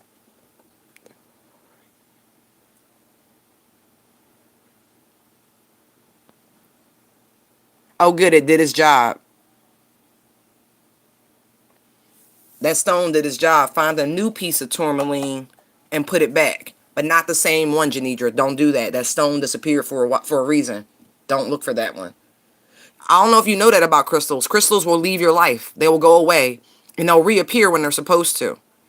But when they do their job, they kind of go. Moldavite is notorious for that. People will just, the shit will just disappear. Right. Matter of fact, true story. Years and years and years ago, like almost 20 years ago, I had gotten into an altercation with my first husband. We were in the car, and I was trying to get away, and he was like, no, like stupid shit, like young people shit, dumb shit. But he was in his 30s, so he shouldn't have been behaving like that. I married him at 18, you know what I mean? So it's like, yo, you got me at the advantage, like you should be more mature and shit, but he wasn't. Anyway, I lost the earring. I swore it dropped into a fucking ravine. If you ever been in Texas, you know they got these massive drainage ditches in the middle for all the rain and shit because the ground's so hard and the shit would just flood. Anyway, earring was gone. It was a ruby diamond. Little lever bag earring. I was like, fuck, it's gone. Don't you know this fucking earring turned back up? Like, he was cleaning out his car like 6 months later, like really deep cleaning his car, and he found that fucking earring. I was like, holy shit.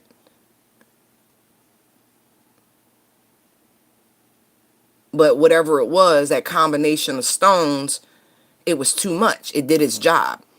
So one disappeared, knowing I wasn't going to wear Mitch Mac earrings. I put the other one up. And then lo and behold, guess what? I got them both back together, and then one disappeared again. Just saying. Gemstones do that.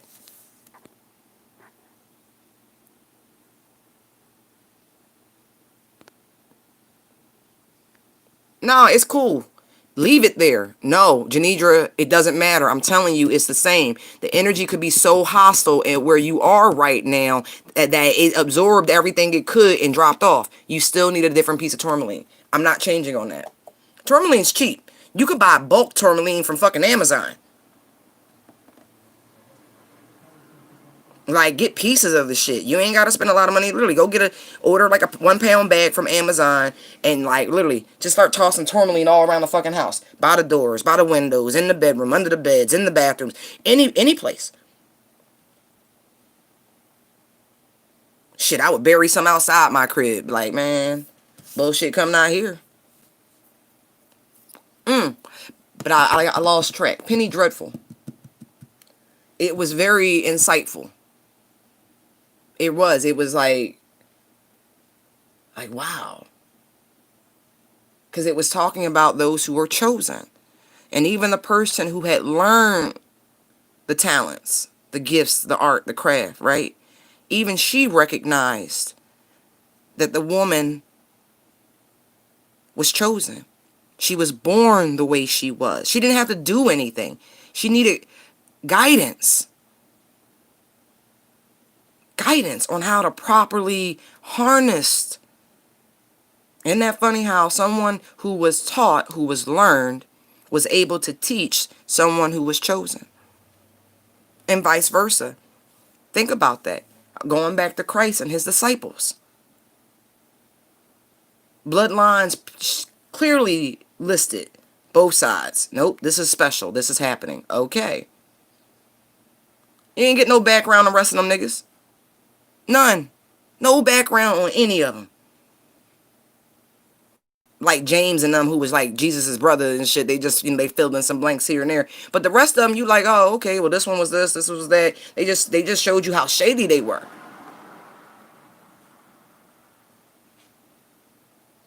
But they also showed you the redeeming qualities and showing you that you should look deeper within people. Sometimes the adversity that they go through is all part of their path. How can you teach if you've never gone through anything? You're not fucking relatable.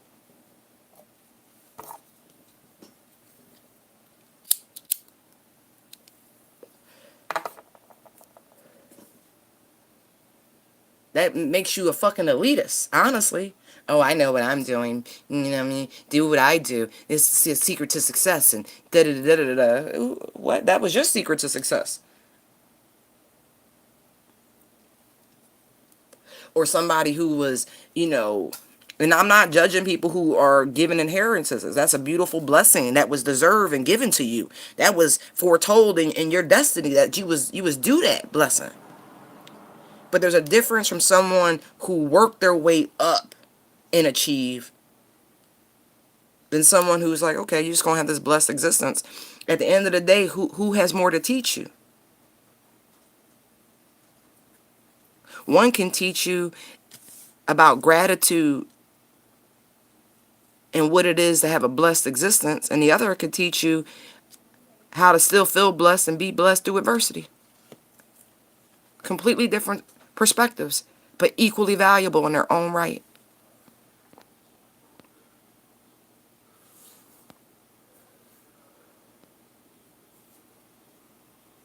Okay, cool.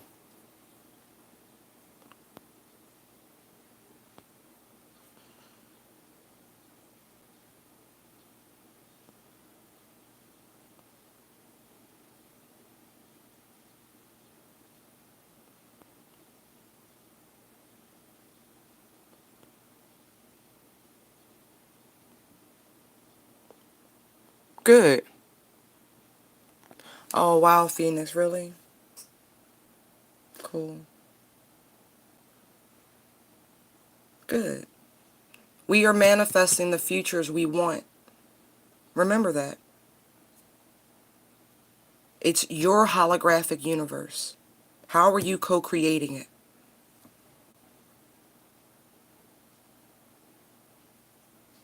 This is a big day. It is. It's a day of real contemplation. Quiet yourselves. And even if you can't quiet yourself, rage out, but talk to God. I told you, you can throw a tantrum. They okay with that. Mom and dad get it. They get it. You always gonna be a child to them. You're always gonna be their suckling babe. Remember that. Phoenix, remember that? Maybe you was like, that's a boy. That's a boy. Exactly.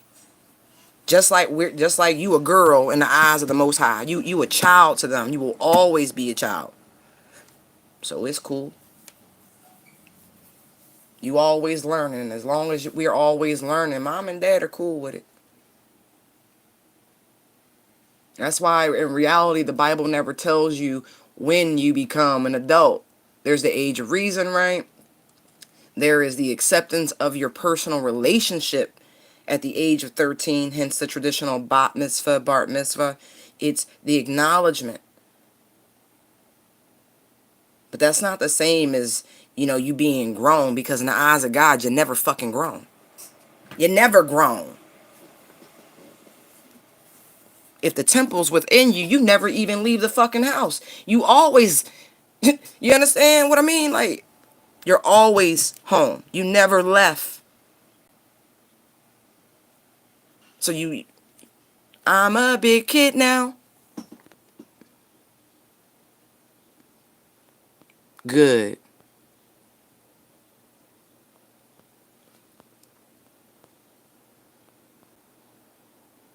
Mm-hmm. It took me a minute to even watch Penny Drop. It really did. I like the new one they got also, but I'm watching the first round of it on Netflix. I learn very much through what I watch, because I know for a fact that they show you real shit, like real shit, scary shit sometimes that I don't feel as though they should show people, but they do. And it's like those who have eyes to see and those who have ears to hear will. And it's like, wow. Like, I'm not even gonna go into it, but let me tell you, they show you real shit. They bold as hell now. Bold, bold. No, there's no more lines. But that, again, has more to do with the age that we're in than anything. Pisces was about the hidden. Aquarius is the complete opposite. All that was hidden will be poured out and ushered in. No need to be afraid of the new age. Baby, we're all part of the new age. It's all within you. You are a necromancer. You are a charmer. You are this. You are all of those things. You are a healer. You are all of those things. Like, it's all within you. Just like the answers you're seeking within you.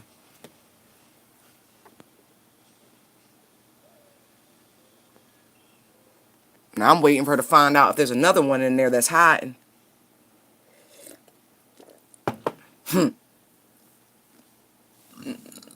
Excuse me.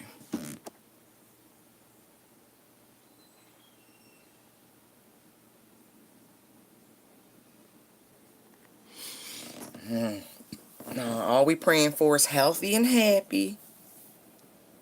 10, 10, and whatever, you know. Boy or girl, you know.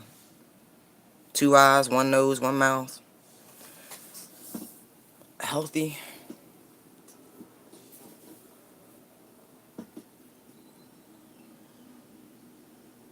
Mm-hmm.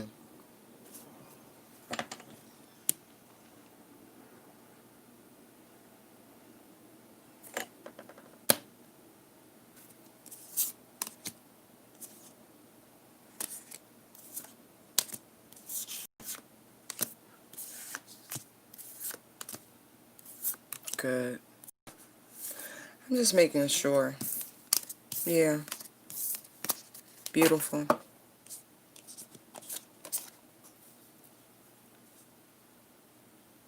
There's some emotional freedom coming in.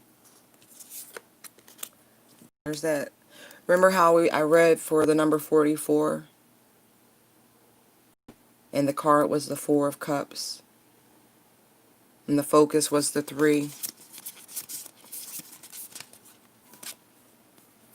But this beautiful ace was being offered by the divine. These beautiful lessons. Right. I'm going to leave it there. I really am. That's beautiful. Conversations with God.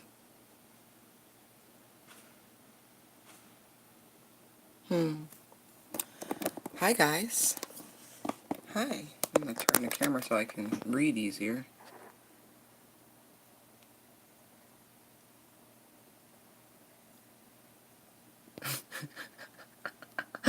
These are like, nah, it ain't really that much fun. It's fun the first time around. Right, Janidra? It's fun the first time. Or unless you're like my sister-in-law who loves, like, I think she just really loves the attention she gets when she's pregnant. Honest to God, she a Gemini. And so she likes shopping, and I like shopping, so I really am not throwing shade. I love shopping. I really, really do. Like, I had to stop myself the other day. It was bad. Because the bitch got a problem. I can't even front. And I'm like, no, I had to stop myself because I have real goals. I have shit I really want to do, and that takes money. And so because of that, I put the fucking second pair of shoes down. And got out of the shopping district because it was like, what are you doing? This is sabotage. Go. Get away from here. Right. But anyway, but she, you know, her kids aren't really that far apart, but she likes to buy brand new shit for each kid. Like, the baby shower got on my fucking nerves. I'm like, how many baby showers can one person have? Like, there's a problem. Like, I can't. Your kids is too close in age. Why don't you still have shit? I don't understand that. Like, I had a cousin who had, it was like 10 years between her first set of kids and then when she had another one. Just one more. And so I understood why she didn't have any baby items left. That makes sense. No babies for 10 years. Shit's gone. But a motherfucker who had a 5-year-old, I was confused. How old was me? She was like 4 or 5. She was still fairly young. But anyway, I digress.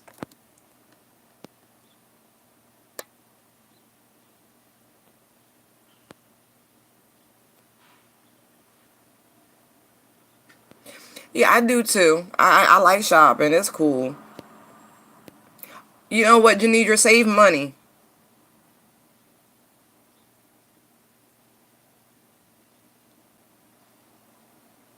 Because there's a lot of websites where they have baby exchanges and clothes and shit like that. Free cycle. I'ma find them because there's free baby shit. There's like a whole community. Matter of fact, there's a website for people who like luxury stuff for their kids. It's all used and at ridiculous prices. Like, them little bougie babies wore that shit one time. They was like, okay, I got new clothes. Like, like really, not the baby, but the parents. So no, don't spend money because I really feel like, right. There's free shit available. I feel that strongly. Don't, mm-mm, mm-mm. Please, I would start a GoFundMe. I really would. Crowdsource. Fuck it. People love babies. Let the world bless you.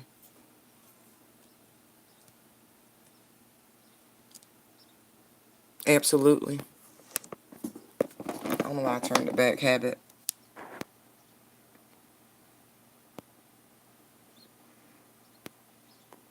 Mm-hmm.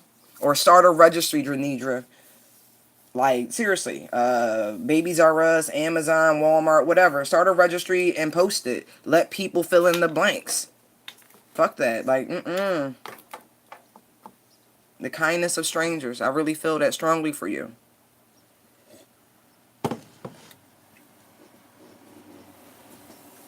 Mm-mm. Again, use the energy of this age for its utmost.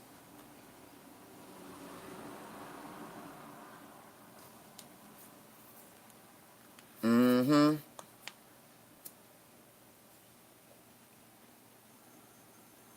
Mm-hmm. Right. And depending if you about to be 5. I mean, if anything, you should be looking for winter clothes and things like that off season. That'll give you the greatest savings anyway. Because let's see, August, September, October, November, December. Right? Your due date's December or November.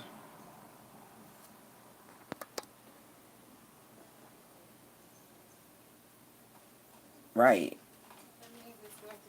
You need like a pram, stroller, shit like that.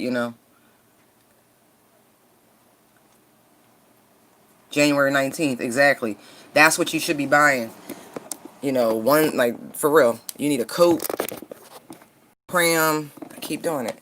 Um,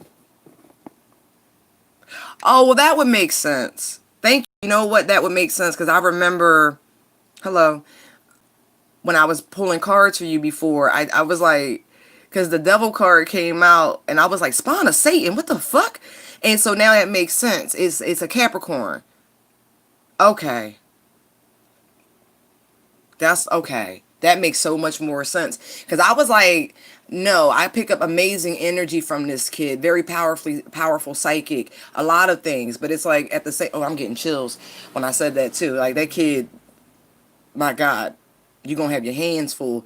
You really will. Like the psychic abilities of this kid is going to like really freak you out. It should already be freaking you out. I know it is. It's only going to get more intense. But anyway, like I was like, that's the collectives, baby. It's a different energy in there.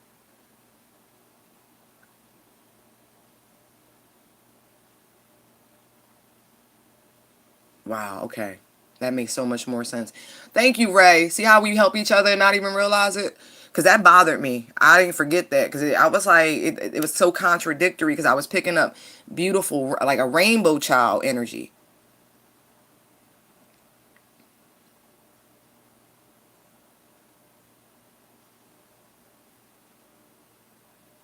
That makes so much more sense. Thank you, Jesus. Because I was like, what? How can you tell me to spawn a Satan and then tell me it's a rainbow, baby? It doesn't make sense to me. Help me. And so now I get it. The child's a Capricorn.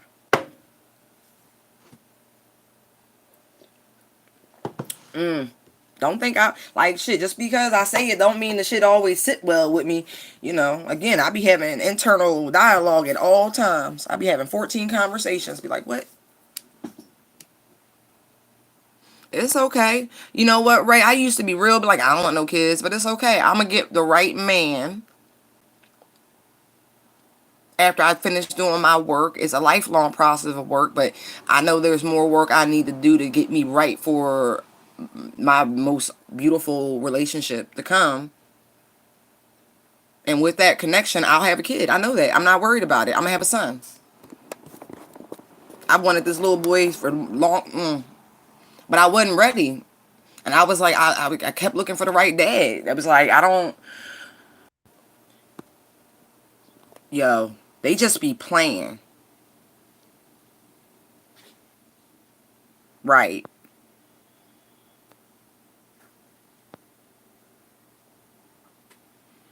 Look at that. Though the interference game be real. That's YouTube, though. It really is. Mm, right. It's cool, ain't it right? When you just accept it, you just accept it like, whatever. It is what it is. I just got to worry about me. Get me back in alignment. Keep me in alignment. Everything else going to be cool.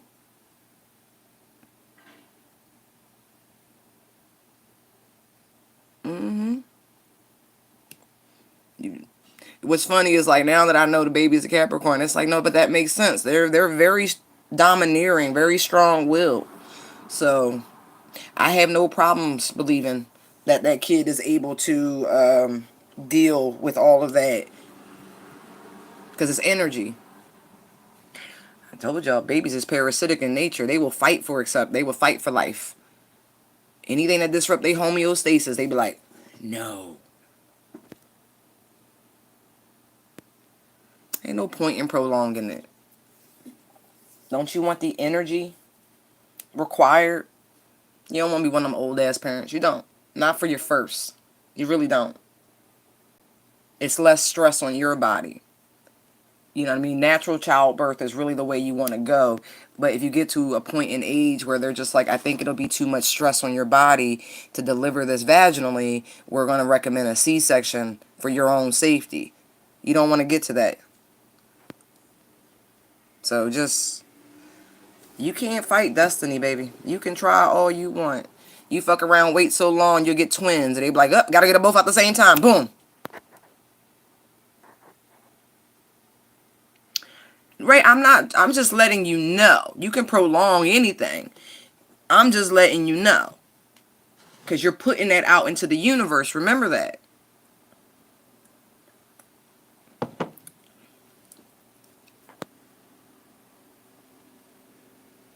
Right.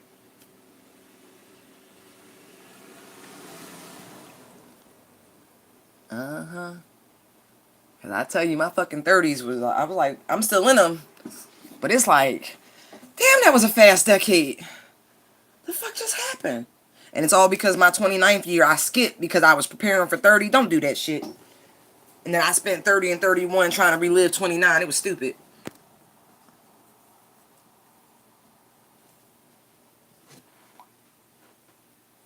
Mm-hmm. It's cool. I was like, it's cool. I was like, I could just, I'm going to get a lot of money and I can just, have them, I could pick one. I'll be like Josephine Baker and I'll just adopt a bunch of them. Shit, I don't give a fuck.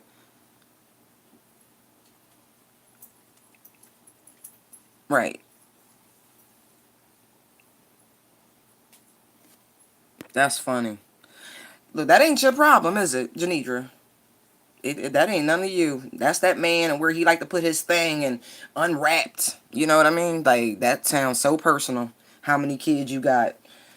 Stop fucking indiscriminately. like, I'm just, it seems basic to me.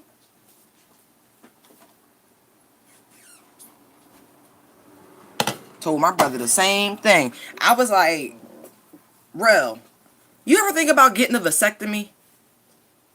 It's my brother. I love all my nieces and nephews, but I was like, don't you want to enjoy your life? Don't you want to stop hitting the reset button? Don't you want to stop letting these women dictate you? And when you get your personal freedom back? But he a Taurus on the cusp of Aries, so he cool with all that.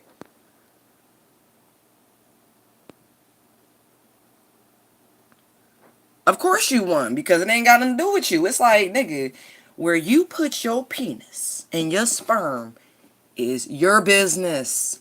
You left some here. Now it's my business. Right. like I don't understand shit like that. Like, you want me to have sympathy for what? Your other baby mamas? Fuck out of here.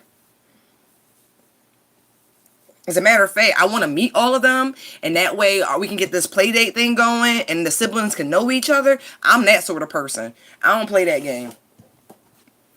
I don't, because it ain't gonna be no backbite, and it ain't gonna be no, oh, is he over there with you? No, bitch, we have to figure all this shit out right now.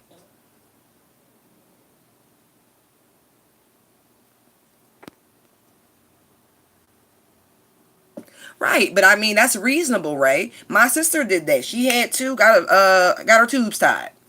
She, and I think it's because my niece, I love my niece. I do. She's so much like me, and I mean, she's spiritually gifted. When I say she's so much like me, and she's sharp. I think she got a Virgo moon or a rising. Either way, we were really good with that. I know how to break through that shit because she a Cancer. Her sun sign is a Cancer, my little niecey poo. I love her to pieces, I really do. But she's psychic as all fucking shit, and it's crazy. I feel bad for her because, yeah, mine too. Mine too. Mine too. It's just me. When I tell you I'm the only family member without biological kids, for real.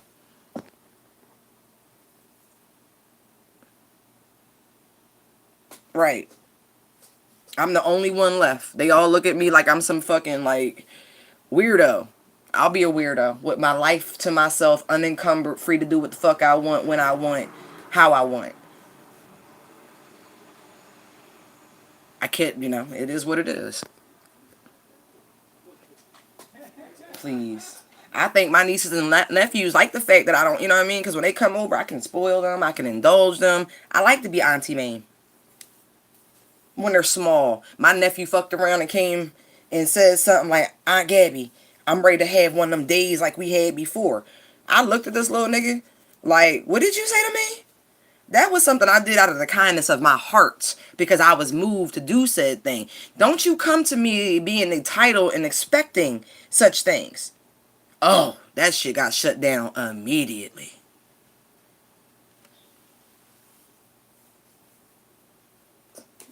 It's a lot of large families. I like that though. You see that more and more frequently happening again. We shrunk down, and then now we're growing again. We back in the day, them numbers was average because life expectancy was different. Everything was just different, and so it was about numbers.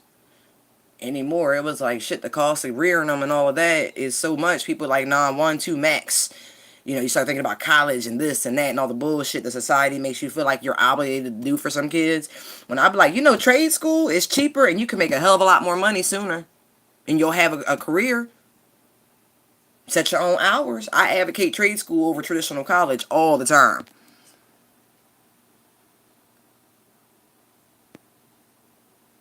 That's beautiful though. When I see numbers like that, it reminds me of how blessed your lines are. You will go forward. Like, what is it? You go forward, bear fruit, multiply. Your offspring will be innumerable like the stars type shit. No, that's a clear sign of blessing.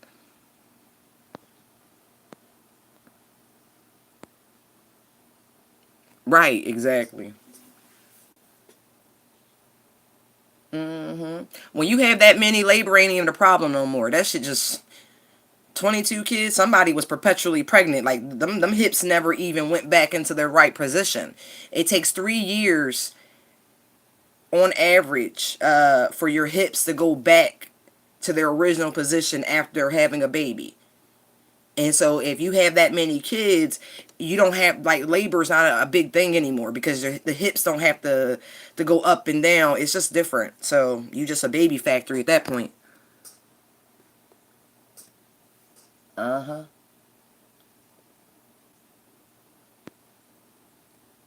Mother of seven. Beautiful. Beautiful. I'm telling you, it's beautiful. Some people are here to bring forth life. That is your blessing. That is your privilege. You know how fast they've been taking us out? Everybody I'm talking to right now, black. Y'all families are supposed to put out these numbers. They've been trying to kill us all faster than we can reproduce for years. Breed us out, kill us off, like for real.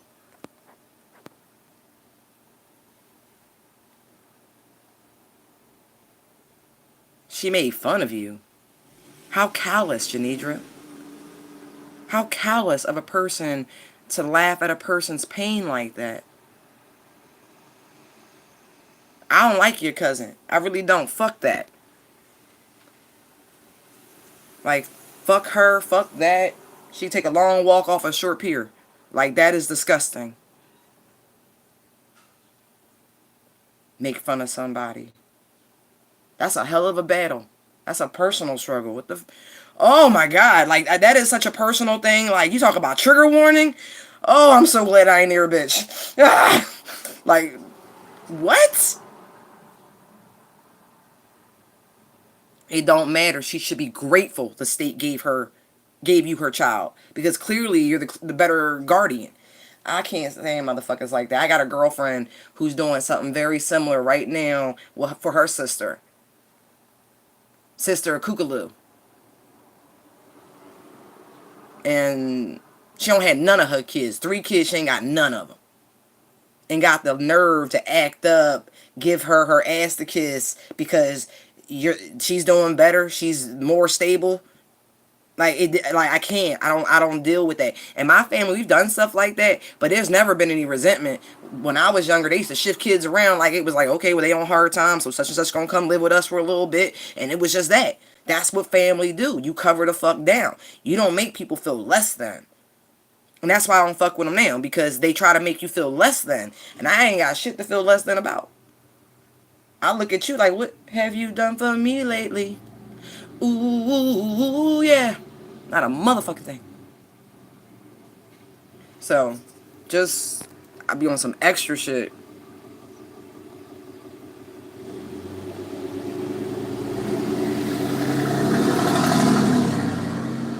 It don't matter.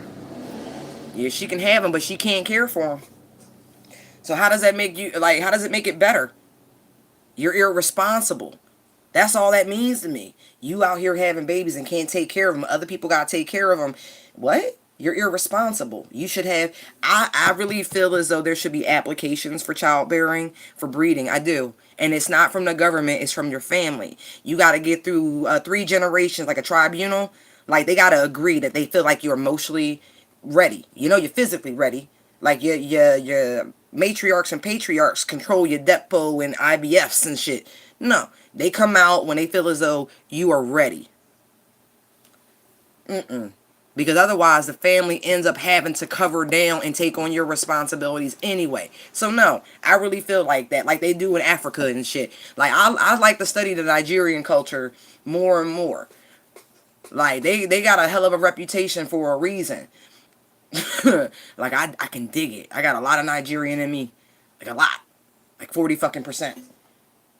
So, right, I guess it resonates because it's home, in a sense. But anyway, like, before they get married, when they be like, oh, I think we want to marry, they separate for 2 years.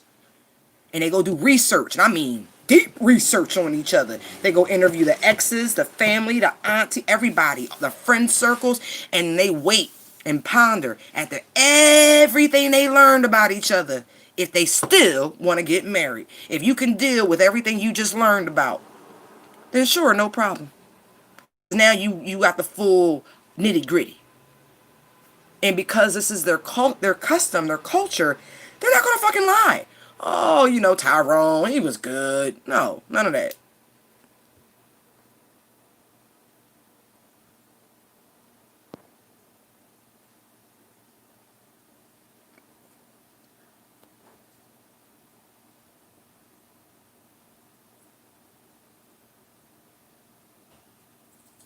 That's terrible. There's a lot of that.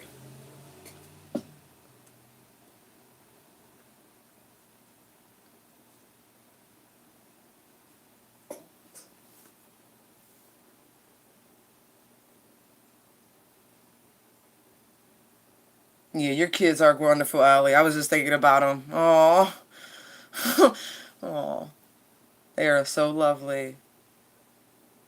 You send them my love, Allie. You give them a hug for me. They really are great kids. Very respectful, mannered, brilliant. Mm-hmm. Mm. See, Nidra, I think you run into those sorts of contrasts to keep you motivated, if you will.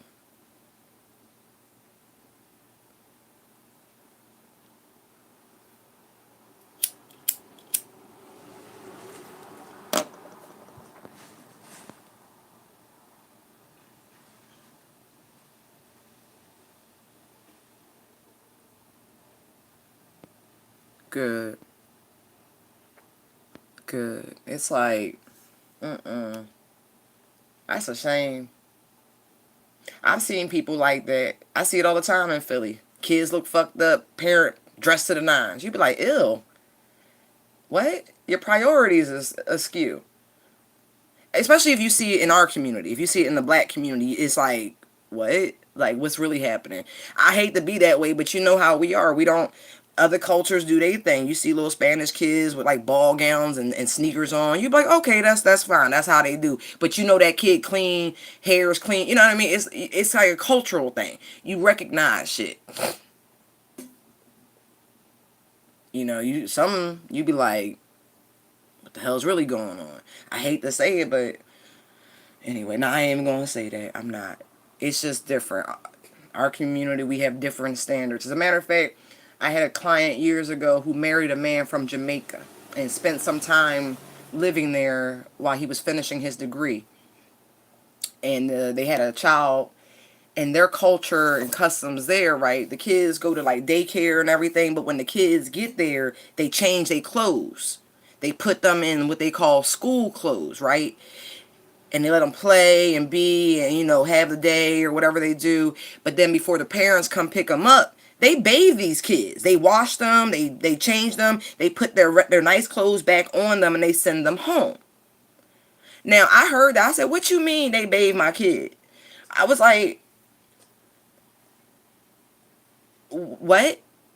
It was a hard thing to process because we're so regulated and controlled, and we got all these issues in the states, you know, with pedophiles and abusers and just weird shit. So that is a like, what the fuck are you talking about? Why are you taking my kids' clothes off? Why are you bathing? It's like, but their idea and standard of hygiene and cleanliness is A1.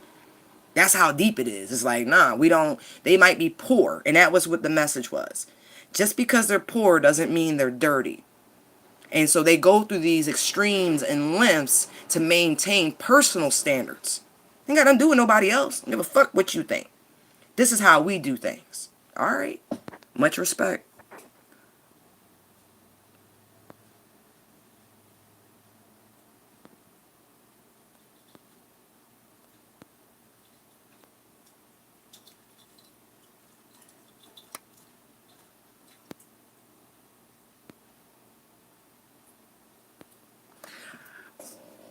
Yeah, I've never dated a Jamaican guy. I've talked to them, but it wasn't like that. Trinidad, Grenada, Bahamian.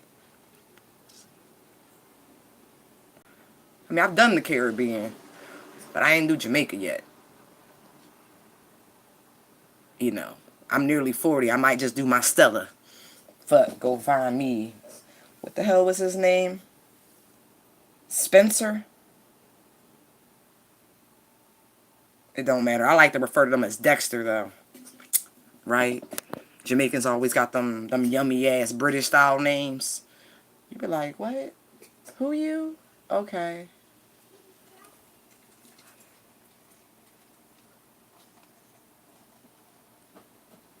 Ooh. Ooh, right? Ooh, right? Right, you play too much. Ooh, right? Let me see. 10, 10.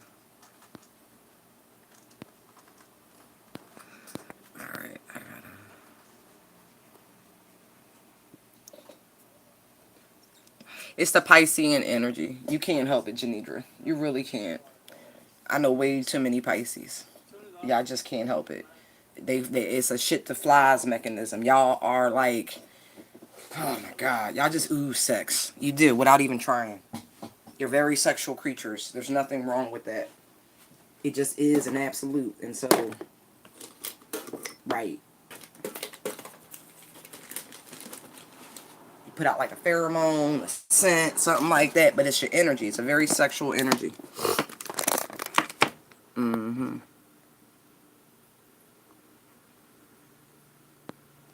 Right, you can just look at them. I'm happy to say I've turned down more than I accepted. A hell of a lot more. You be like, like you ever look at somebody like, nah, I can't. I can't. I know why, because you're going to turn me out. I can't do that. No, I don't need my nose opened. Thank you very much. I got shit to do. Thank you. Just that simple. It's going to be a no for me, dog. Hit him with the Randy.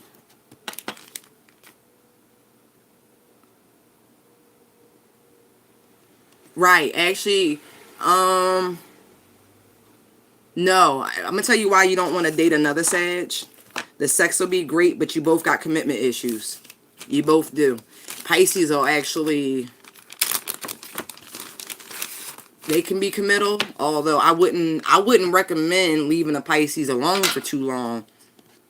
Especially if they used to getting like sex. Like I wouldn't do that.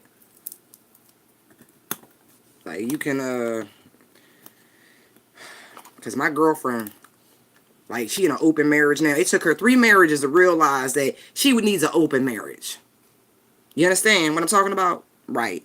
3 marriages. Had to fuck over 2 decent dudes before she realized she wasn't fit to be in a traditional relationship. And so husband number 3 is perfect.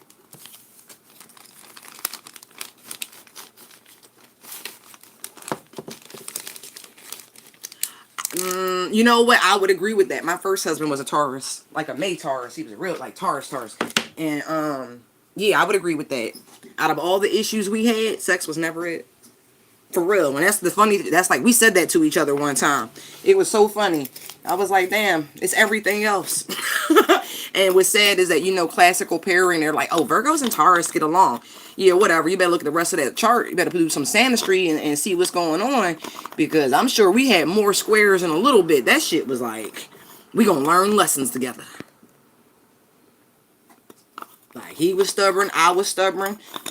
He was violent, I was violent. It wasn't a good situation. It was some Ike and Tina shit on some real. I don't recommend that.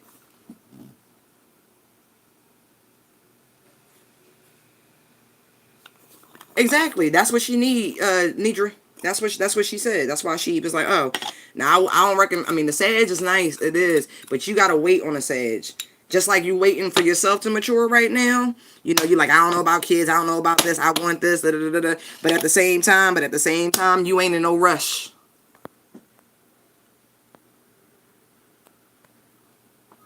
Right. I like. It depends though. I've dated all of them. Wait, did I date a Gemini knowingly? I was married to an Aries Pisces. Like, he's right on the cusp. He is. And in Vedic, he's a Pisces, but in Western, he's an Aries. And so it's like, whatever. I see him as Piscean.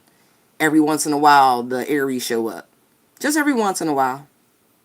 But it's like the full energy of the Aries. Like, optimism, youth, eternal teenager type shit. It wasn't like that.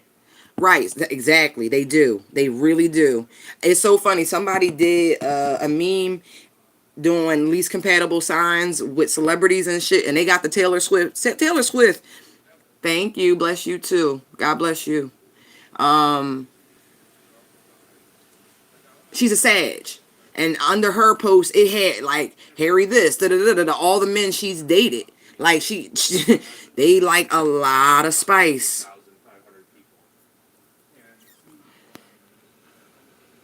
Right, no Sag men. if they're not high vibing. And really it depends on what their moon sign matters much more in their Venus placement. Look, you could have a Sagittarius sun with a Virgo Venus, and they good. They be like, this Hershey bar is safe. I don't just share my chocolate. What's wrong with you? Like, shit like that. It depends. Like, you really got to look into the chart. It's so much deeper than sun sign astrology. Sun sign is an evolutionary point. You spend your whole life evolving into that energy. Most of the time, you are in your rising moon energy. Oh, right. Oh, for real. But that's the young man who was here yesterday, the one who looks at me like Aphrodite and Venus. It's real. It's real. And it's like he knows in some form or fashion I'm his karma, because he's never, and he was a hell of a womanizer. He really was. He was. I'm not talking about our relationship. I'm just talking about in life.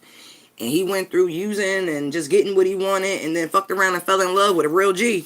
And he said, "You got my balls." When I tell you, I'm gonna share this with y'all because the shit was funny. Where is it? Hold on. Look, he showed up last night, right? He gave me, look, this shit was funny. He gave me a trophy, right? Because he was like, "You was the best trophy wife." That shit was funny. And then he gave me a medal. I'm not joking, right? I'm really not joking. It's a V. You know why? Yeah, because that shot, boy. That shot, he was like, "I don't even want to give you your props, but I have to. I have to." He was like, "That shit right there." I just started laughing. I was like, "Yeah, I know." Right? No, too fire is too combustible. Like, it's not a good, it's not. I don't recommend Leo, Sag, or none of that. I'm more than grounded him. As he said, I took his balls and they're safely in my pocket. I didn't, his words, not mine. Not bragging. It was just like one of those moments of realizations. What did he say to me? He was like, "Gab," he's like, "I know." He said, "You'll fuck around and get remarried, and I still be here waiting." I was like, wow. Wow, okay. Like, oh, okay. Like, I don't know what else to say. Like, that shit was crazy. But I appreciated his honesty, finally. Like, the major issue in our relationship was lies. I hate a fucking liar. And it really is an in-ground thing. Can't stand it. Don't fucking lie to me. Don't do it, because if I catch you, I'm going to make it my mission to make you pay every time. I can't help it. It's a psychological thing. Because I don't feel important enough to lie to. See what I mean?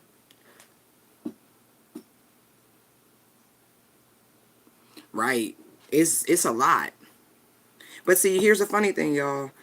Growing up, I was surrounded by Aries energy. That shit was easy. Like, it was the Pisces that really was the unusual aspect. Everybody in my home growing up, besides my dad, who was an Aquarius, which are very much like Sagittarius in a lot of ways,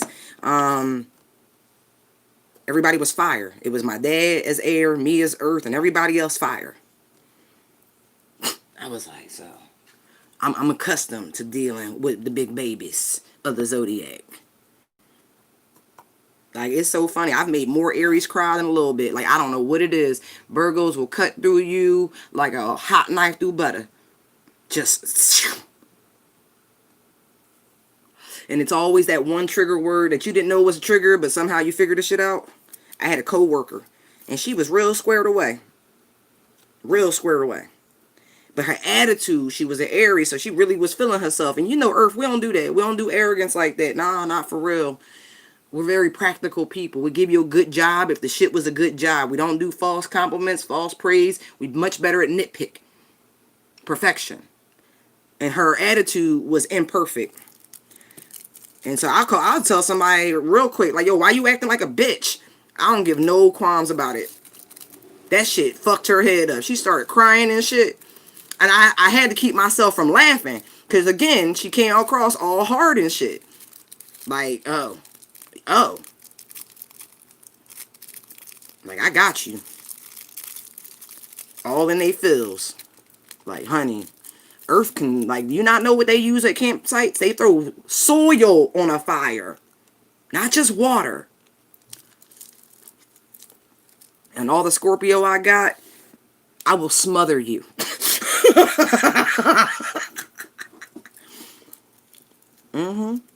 Like, I'm literal mud. It gets thick and deep over here. So, just know that. Just it's like, alright, so you won't play if you want to. You fuck around, get stuck. Hence all these exes and shit that won't leave a bitch alone. Right. I'm not bragging. I've just come to the realization about shit. Like, alright, fine. I can be life-changing. Point taken. Don't play with your food. I'm here to nourish, not to choke you. But if you play with your food, it could kill you. Just saying, right? Isn't that the rule?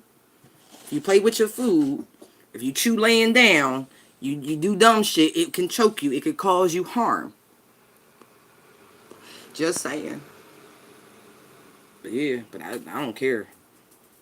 But it's shit like that why, you know, I'd be like, oh, okay, cool. Truth hurts. Okay, moving on. Can't help it. Don't come at me. I don't come at people like that. Just like me snapping on a Karen. I'm like, oh no, I have all. At the low end, and when I say the low end, I mean low end. Let me see. My dominant, I have all the elements right up front. But I reference the air and the water because it shows up heavy. Like, but most people, when you meet me, I get asked if I'm a fire sign more than anything else. Like, I've been straight up asked, are you a Sag? Are you Sagittarius? Like, really, I have very strong Sag placements. Like, I have everything. So, it's not like that. My chart isn't, like, heavy one way or the other or this or that. But when you count, like, the planets and how they're ruled and things like that, my shit is air and water. I'm a fucking hurricane. But then I just describe myself as mud. So you understand? It's one of those things. I'm not a kid glove person.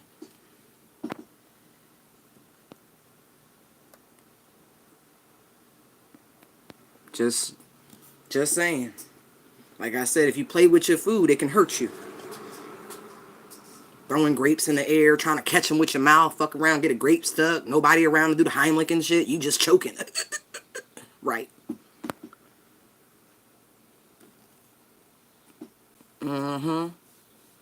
Right. It's funny, right? Because if you've gone through your dark night of the soul, people have many of them.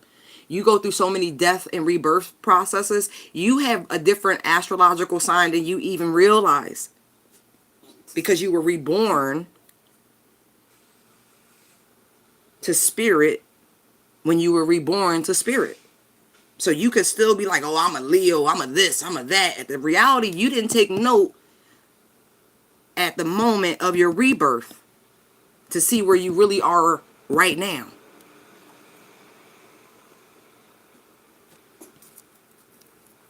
Good.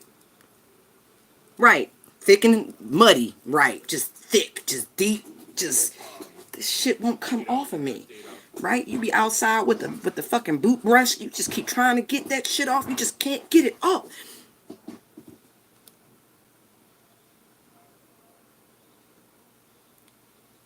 And let us not forget about your North Node placement. That North Node ain't nothing to play with. That's your governance in life. They will.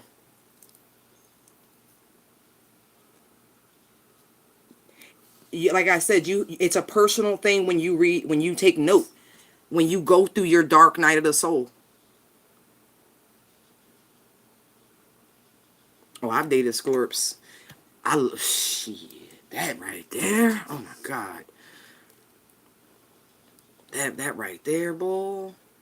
Woo.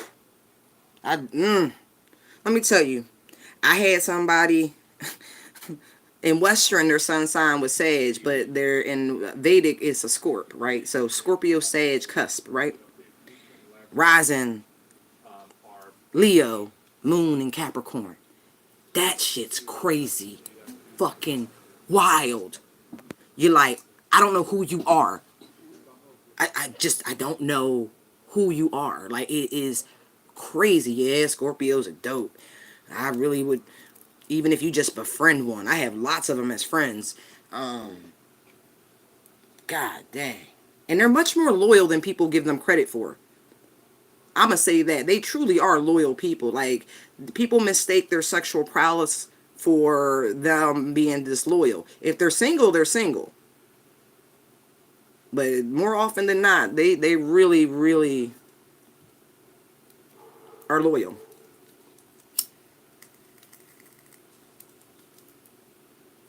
And infinitely curious. You want to date, you want somebody to want to learn about you, curious about you, Scorpio. You want somebody to genuinely be interested in who you are as an individual, Scorpio. They're very close. They're very family oriented people. They like being home. They're not, man, they get such a fucking bad rap. But they are deadly. You know what I mean? You get stung by one. Bless you.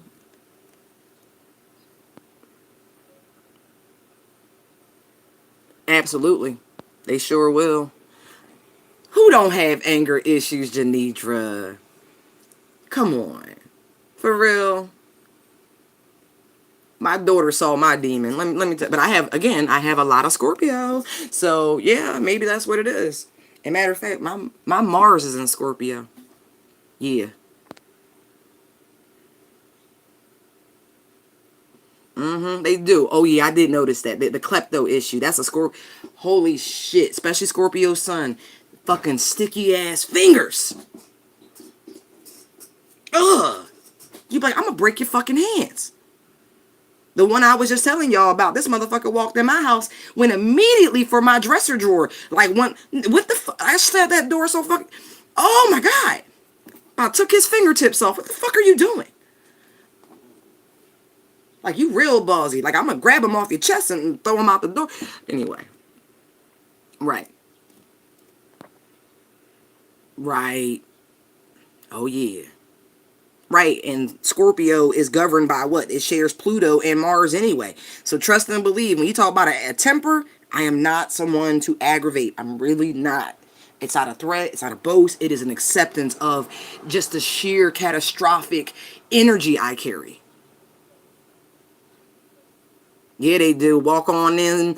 Shit. I don't know if you can call it stealing because you really want to give it to them. And you know that, Allie. Please, you ain't still that cat. That motherfucker walked smooth on them. It's like told you to drop your drawers and you went, okay.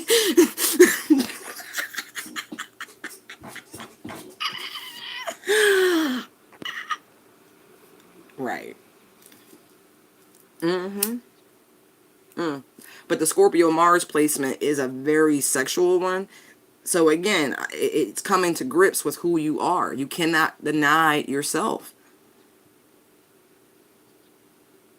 You know. And see, if I never dated another Taurus, I would be cool.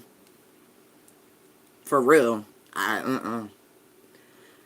Be like, yeah, I don't know about you, partner. Like, I learned my lesson. Like, we'll lock horns. I know, look. I know, Ali. You look. You know how that go. You know how that shit go. Mm-hmm. Shit. Still the cat, motherfucker. You was just like, meow. That fucking cat was looking for a home that night. What you talking about, Willis?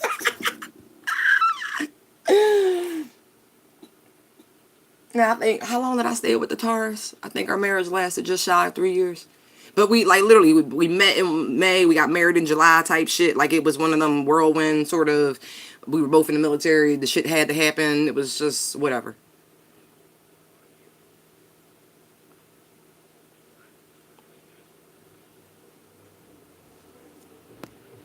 Oh, it's cool. I don't know. I got another Scorpio that's a client, right? He's married, by the way. How long is he? 20 years he's been married? And he keep cracking on me, and I'm like, yo, I don't do that. I don't do that. Stop it. And so I'm like, yo, so what's really going on? Are you still married? Like, what really? I gotta ask questions. Like, you coming at me hard. I'm like, so what's going on? He's like, man, we at that point where you don't ask, don't tell. That doesn't work for me. Mars and Virgo. Oh, child. Oh, child. That's a slow to anger position. But once you're angered, you're angered. Like, oh my God, that is an exact revenge. That is, oh my God, I don't recommend that. Oh my God. That's your placement? You have Mars and Virgo? Oh. Oh, I know. I know. But this one is persistent. He's been my client for a really long time and just persistent.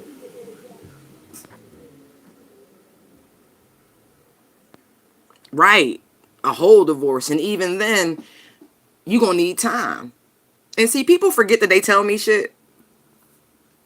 Like, he forgot that he told me that it wasn't his first, you know what I mean? Like, when he was trying to, like, thinking I was soft in the head, trying to convince me that this was okay. No, it's not okay. And it's never going to be okay. And that's why the shit doesn't happen.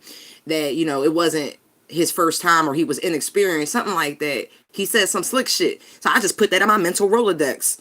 Like, oh, that's even more of a reason. Like, I wouldn't even be special. Fuck this. Like, so what you're telling me is that you cheat on your wife. That's what you're telling me. No, I'm not good with that.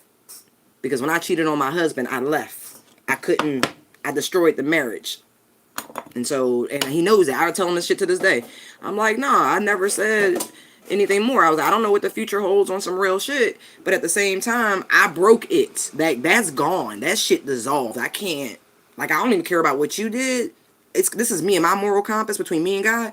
And that's a no-go. That's done. And so it would be, you would have to do it again. You know, step back up to the altar, do the whole thing again. The right way. With true forgiveness and move past some shit. But nah, it's like, there's no way for me to go forward with that. But that's my moral compass. Right.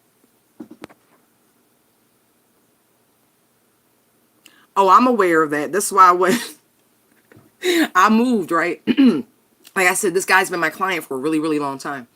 And so before, I would he would give me a ride. Like, he would come past my crib and we would go to the office and take care of the appointment. And so it was like funny at first. And then one day he dropped me off and my ex-husband was there and he got out his car, yo. He got out of his car and walked up to my husband at the time, and introduced himself. And they did that man-to-man square-off thing, you know, where they look each other up and down, assessing each other like a fucking cockfight. I was like, what the hell is this? I was mortified because it looked like it was something that it was not. I can't help the how protective, and Scorpios are protective.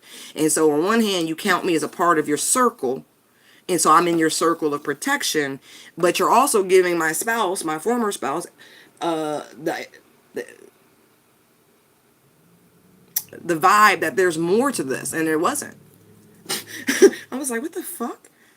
And so when I moved, like, he's been trying to figure out where I live.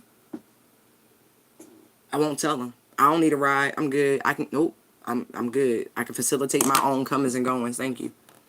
Just saying. Like, seriously, yeah, they will. They will stalk the fuck out of you. Right. My ex-husband, his North Node is in Scorpio, so trust me, there's a reason why he's still lingering. He sleeps out in his car sometimes, out in front of my house. Right. Just to make sure I'm cool. Right. Every Scorpio I know is like that. They literally will just drive past. One said something to me one time. It's like, how did you see my hair short? I ain't seen you in a month of Sundays. And I'm being light. It's been a long time. How? Right. Because whether I knew it or not, they were still looking. They were still paying attention.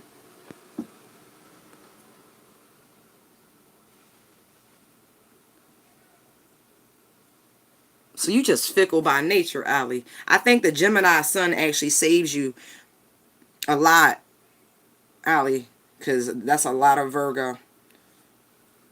And I ain't throwing shade because, you know, that's where I was born. But at the same time, it's not an easy placement. It's a beautiful placement. Things come to you without too much effort, especially when you're helping and healing, and you'll see the most manifestation.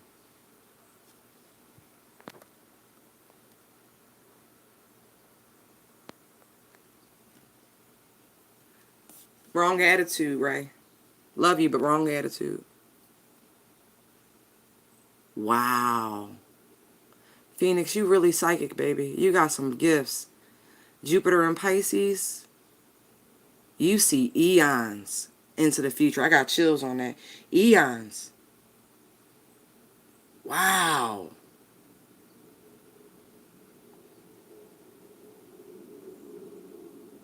Wow.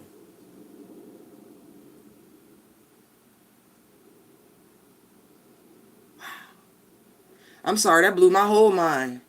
Like, holy shit. Like, you are able to tap in to anybody you focus on. You know that? Like, anybody you, like, even in a glimpse. There's a song I keep listening to. You better be careful before you cross my mind. I think it's the Grammatics or something like that. It's like a funkadelic sort of intro. Comes easy. Right. Wow. Shit.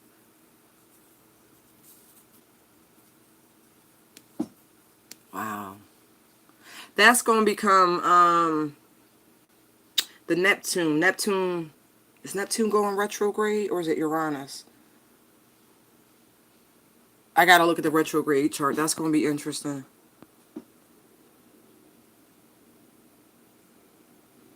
No, I believe you. I don't actually believe you should shit and eat in the same location. So I never recommend looking for love in your workplace. Nah, that's a rookie move. Don't do that. Nah, rookie move. You keep them separate. Them, even animals know to put some space between, you know, shitting and eating. Thank you, Ali. Uranus. Neptune's doing something too. Anyway, I gotta look at the transits again. When I tell you I'm so disappointed that I ain't get my right calendar this year, I am, and it's too late in the year to order it because it's just a waste of money. So I'm gonna push through and take these intuitive hits and downloads and go with spirit. But yeah.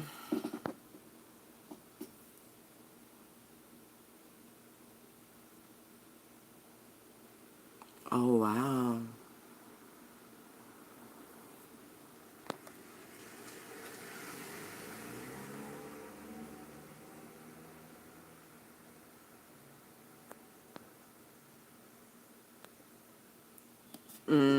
You know, Janesia, you might be a how did they call it? It's not a sexual healer. Your sex could just be healing. You know what I mean? Just literally encounters with you, restores energies, things like that. Everybody's got a talent.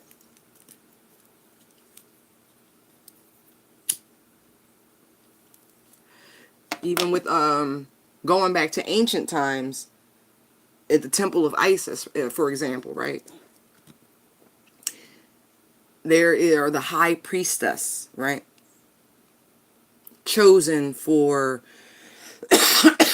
sacred marriage between heaven and earth. She marries the Sky Father. She marries the divine.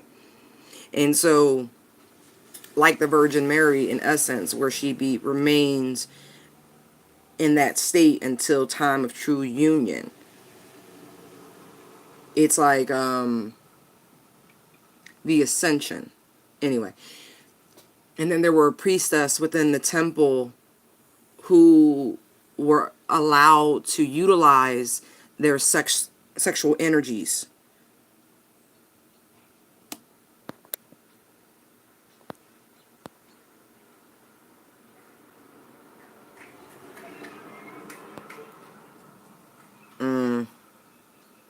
I could tell you off the bat, I think you're too strong of a personality for a Cancer man. Unless he's comfortable in that position. Can you, ooh, fuck, I don't, are you, ooh, what's your moon? Because to me, that sounds terrible. Immediately, that sounds like a bad thing. But you need to run it through a synastry chart to see compatibility. Again, sun signs are not how you find compatibility. You have to, Mars and Venus placements play a bigger role.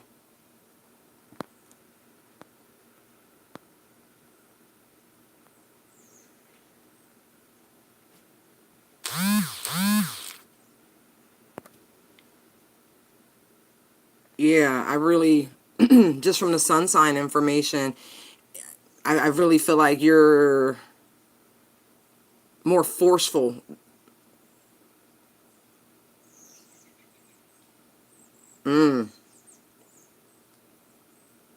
I've never met a Sag that wasn't a dominant personality. Even, it's not even about aggressiveness. No, it's just a dominant way of being. And Cancers are very sensitive people. Very. And if you hurt their feelings too much, they go looking for comfort other places.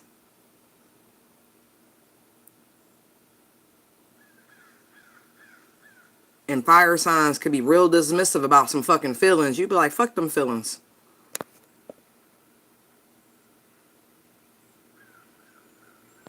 Right. They're laid back, but I feel like socially, y'all would be, oh man, both very social creatures in very different ways. I just see that clashing. I do, unless you guys can really learn to step back and allow the other one to shine at interval. You know what I mean? It's like Sag is Jupiter energy. It's massive. And I know the crab has got the exoskeleton and everything and can stand up to a lot of pressure. But they need a lot of TLC.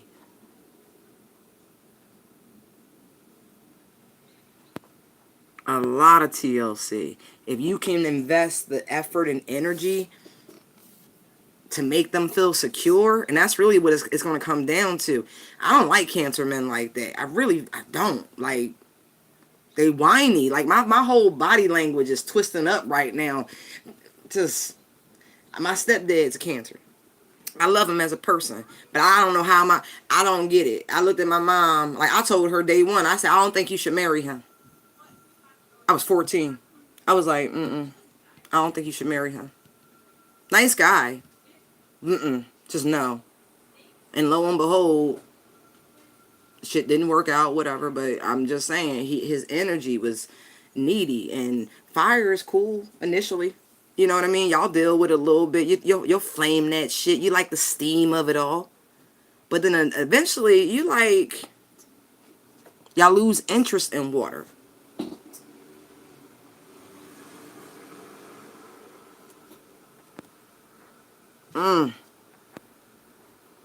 That's why I said check the synastry chart. There's probably more compatibility in there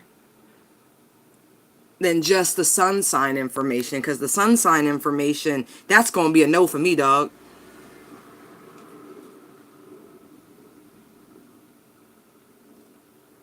But that's the reason right there. Because honestly, Ray, you're stubborn too. I love you, but I don't know a non-stubborn Sag. I just don't. Half man, half horse. Like, no. You can dig your heels in real good. Like, I shall not be moved on the matter.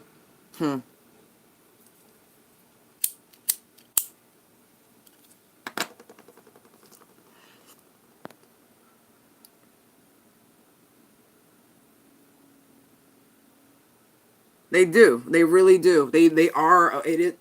Oh man, I don't even think he was Aquarius. Anyway, he was whiny. He was. And they embellish. Like, lying is an issue for that particular water sign. I'm just saying. Scorpios are secretive, not necessarily liars. They may not tell you some shit, but that's not the same thing. It's omission. It's like, I don't think you can handle that, so I ain't gonna say it to you. It's that sort of shit. Cancers are straight flies to your fucking face. I'm not judging, right? I'm just calling a spade, babe. Libras can be stubborn, but they seek balance, right? And so for them, there's this constant oscillation to keep everything aligned. And actually, it probably would be the best fit for you because just the adjustability of it. Libra, for all their deficits, they are ruled by Venus. That's a lot of Venusian energy. That's a lot of unconditional love for the half man, half beast, aka Sag.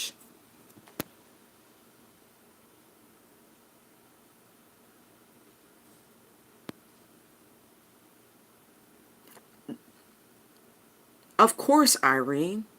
You can't govern your decisions off of anything that I'm telling you right now. I don't know this man. I don't know you, for real, for real. No, you have to do what you're being led to do. We offer guidance and support. We don't take away free will, and we don't govern. We aid, we assist, we support. The best thing for you to do actually is to just see where things go, right?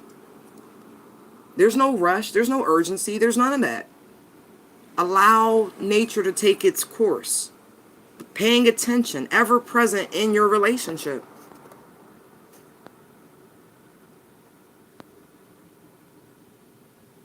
Pluto and Libra. Oh. Okay. So it's Uranus going retrograde in Taurus. So check your placements. Again, it's an overlay with the transits and everything, and see if it's forming some sort of sextile, square, or trine, or whatever, and how it's going to impact you coming up. That's what it was. Okay. Let me see. I don't want to misspeak. I feel like I need to say this correctly. I'm gonna get it. Let me see. Taurus. Taurus is the second house, right? And so give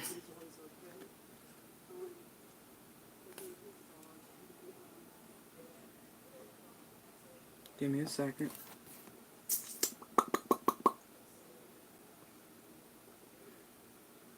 Values, feelings, self-worth, talent, heredity, social privilege, and cultural background, possession, security, earnings, money. So these are the areas that this Uranus and retrograde and Taurus are going to impact. All of these areas. It's your second house. And so look at what you have in your second house and see how this is really going to shake things up, because Pluto's still doing something funky. It's a lot. There will be breakthroughs coming in. Like, you're going to see shit real clear. Whether you've been fucking up or it's been other people. Making choices are going to get real easy.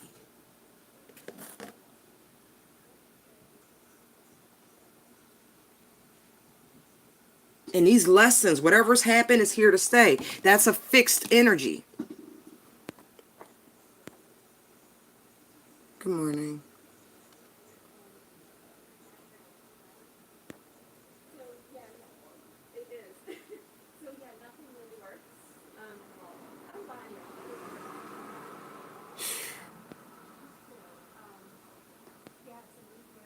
You got Mars in Cancer. That is an uncomfortable fucking placement. Oh my God.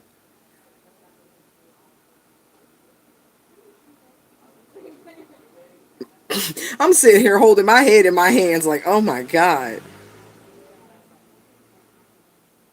Whew. You know, fire and water. That's just steam.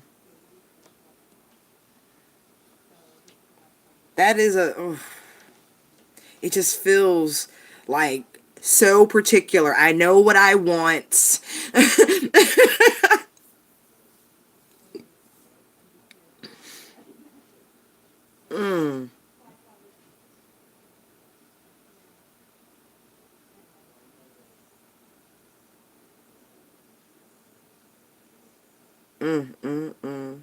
I will say that, though. You have a big-ass heart. You would. You would move heaven and hell for people you truly care about. People try to take advantage of that. Oh, wow. That's cool, though. Right, you're supposed to be traveling the world, learning. Lifelong student. Which house does your your North Node appear in? Mm-hmm.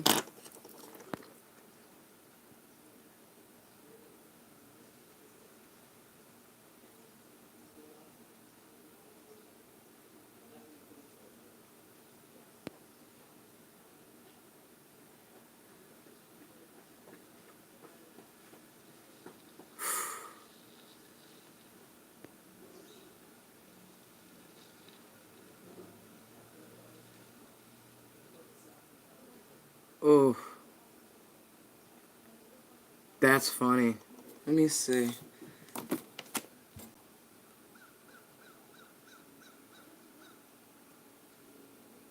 You know what's funny about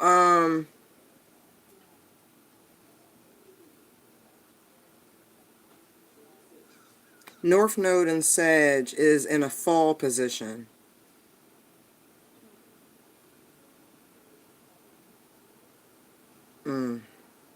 I need to learn more about that. In the fall position, it's a dishonorable position, so the energy drains.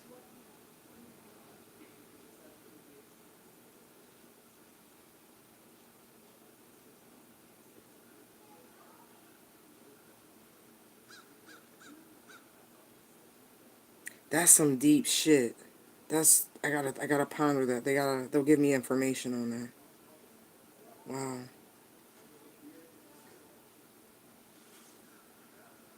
That energy literally works against you.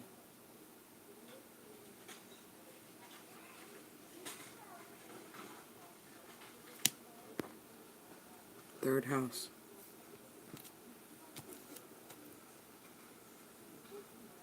In Gemini. Holy shit. Whoa. I'm not a good enough of an astrologer to break that down, but I feel like that's pivotal because that's an overlap. Because it's simultaneously in your fall. Wow.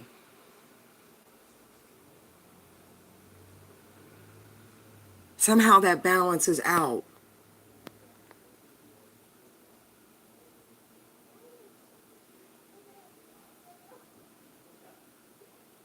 That really is the next step. Tarot readings are great and everything, but looking at your charts, having a proper astrologer look at it and help you, especially career path, life path, all of that shit will be more beneficial, especially breaking some of these patterns.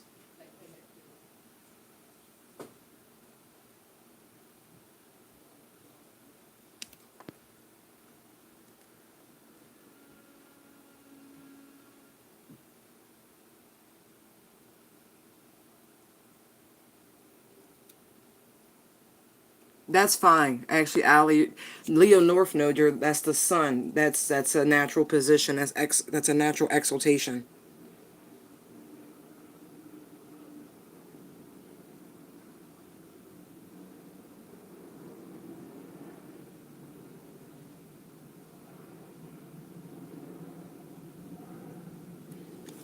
You really were born lucky, Ali.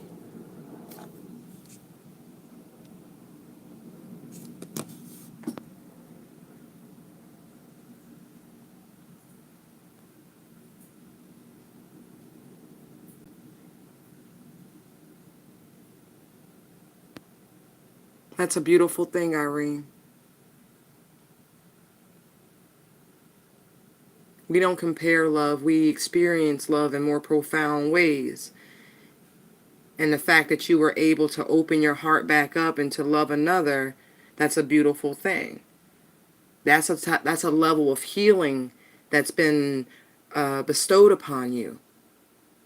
And so you can experience love even more intensely because you know what it is to have lost and to regain such beautiful sentiment. Don't let go of that.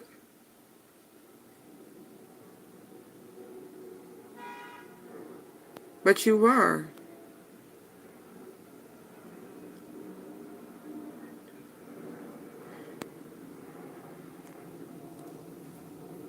Absolutely. You know, you're also destined, I mean, to be in the spotlight. You, in your own, mm, you going places, girl. You and them beautiful babies.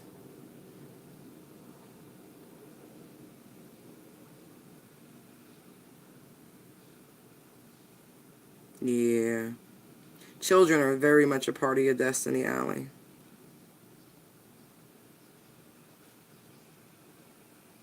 Mm-hmm.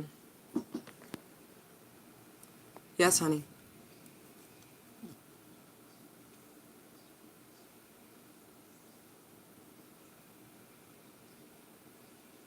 Yeah, because we just shooting this shit. You know, I'm just brainstorming with spirit, going with it.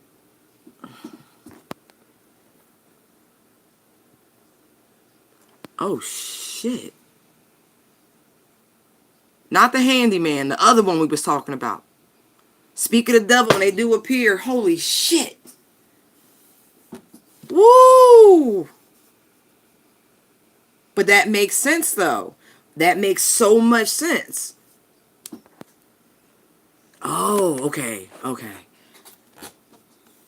What'd he say?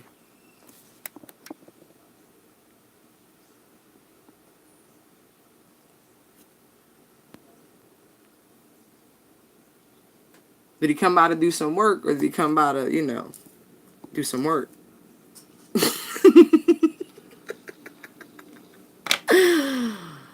I mean, even give you them vibes for a minute.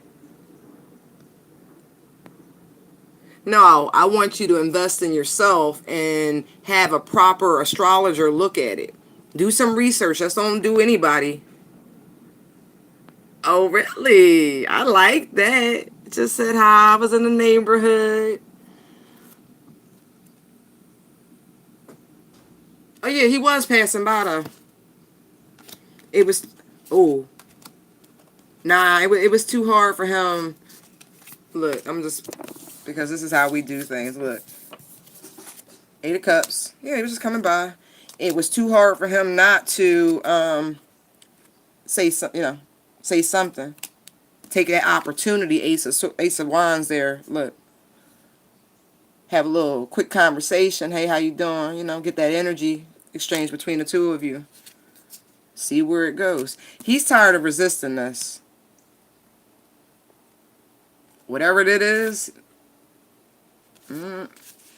Oh, yeah. Whatever it is, he's tired of fighting it. So I like that. Hey, how you doing? It's in the neighborhood.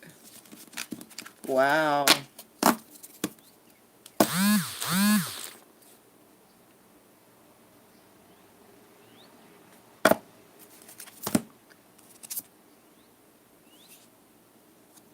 You single, successful. You going places. 9 of Pentacles, Chariot.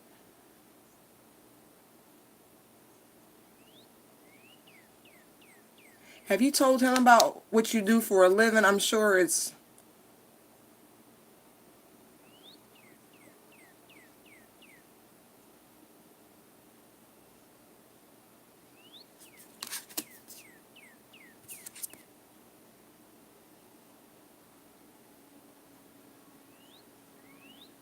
Oh, I like that. Okay. See, I'm not the only one who think you work too much. Uh-huh. Who need, go outside, get some sun, get some air. I think he's picking up on the same thing. He likes you.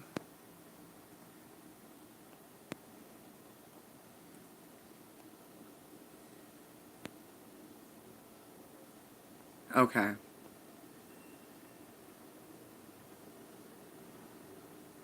Oh, you're welcome, Irene. 13 miles. Phoenix not thirsty. She know what she doing. She know exactly what she doing.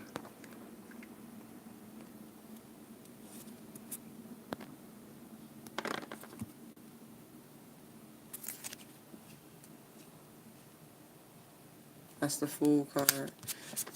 I like that. Because she's holding that piece of amethyst, and it's like, you're protected. You can take, it's not a risk, but, you know, you can explore this safely.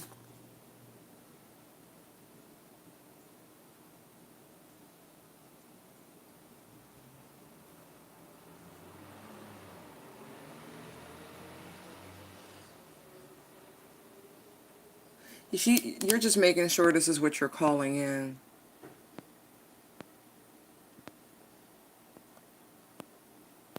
See, stop giving her advice, talk about snatch him up.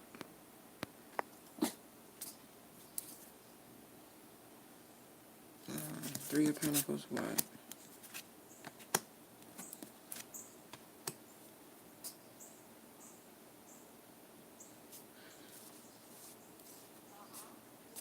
Has the work stopped in the house for now? Was there a conversation about it resuming or something like that?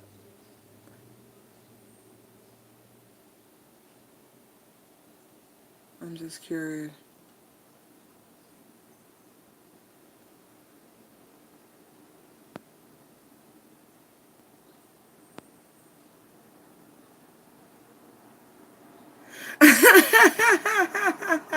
Y'all pay attention to the background story. Huh.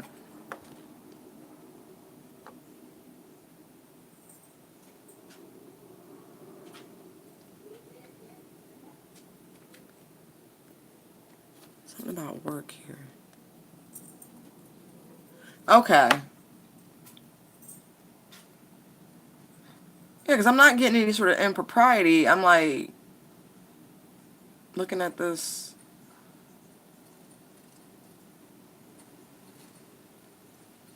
Finishing up the job. But I also...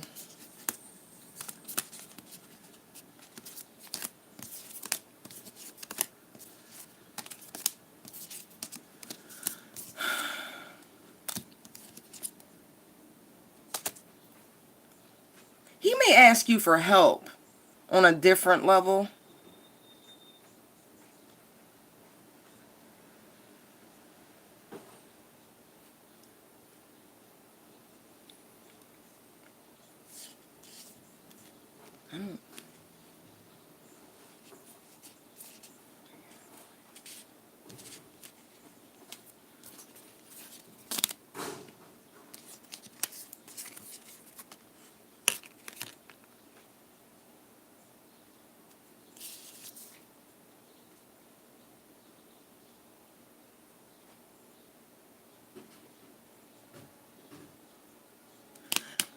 Mm.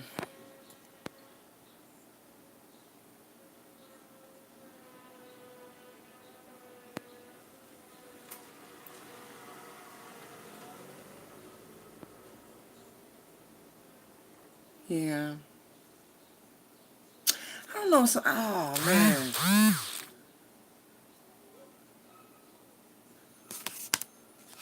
know somebody took something from him, stole something from him.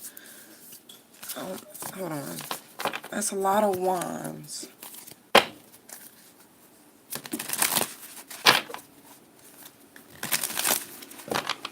What is that? Show me his intention. Like, what?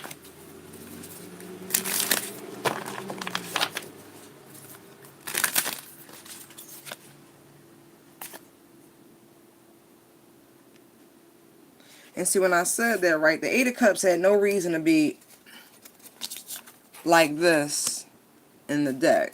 It didn't. I'm like, okay, so not walking away, but it's like, okay, I get that. So let me just leave that. But why? What is that? Why is it that? Why is it that? Why doesn't he want to walk away?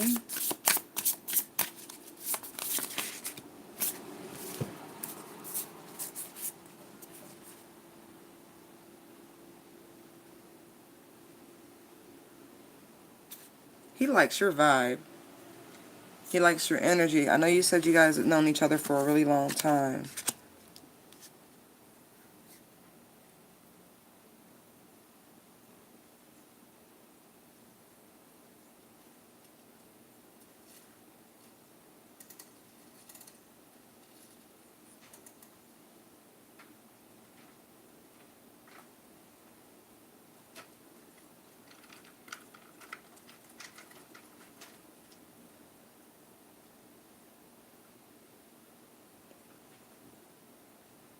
Maybe he just feels like you need company or something.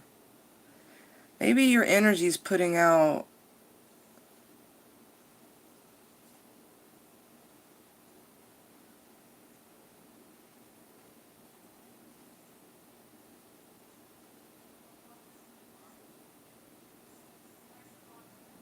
like reach out to me. Very not it's not lonely at all, but it's like people, friendly.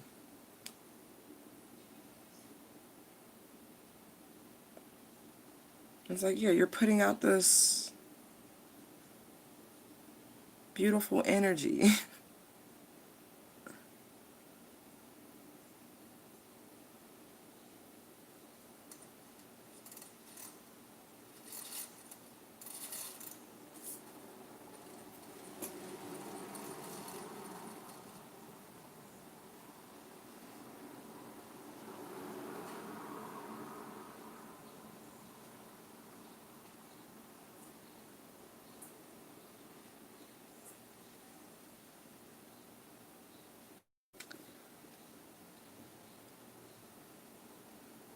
It's like on one hand I'm getting really good things, and then I keep getting this,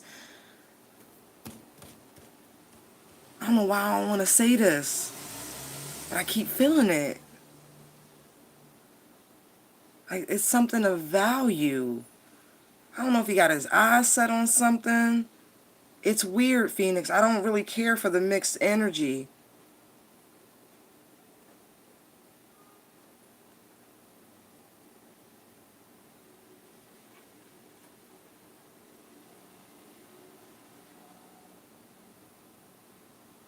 Maybe he's just stretching out the job. He doesn't want it to end. He just enjoys being around you. Maybe that's this confliction I'm feeling here. Because it's like, because there's an easier pinnacle, right? There is. Like that one's, it's like far. There's just easier routes. And it's like to do that,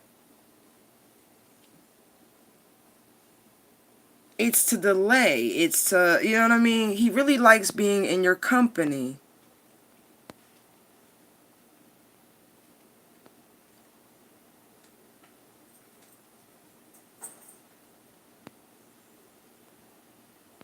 Right.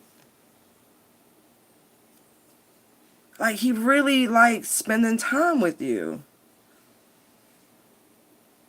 That's what this Queen of Cups is. That makes sense. Like, he like, oh, that's so funny. You say that. I definitely see that. Like, you like, all right. You like, you put your hands up like, all right, cool. I can do that. No problem. Like, we're friends. Sure. Oh, wanted to make sure it didn't freeze. Right. He likes spending time with you. He doesn't, it's that he doesn't want to not be around you. I'm not getting creepy vibes. I just know he doesn't want to not be able to spend time with you.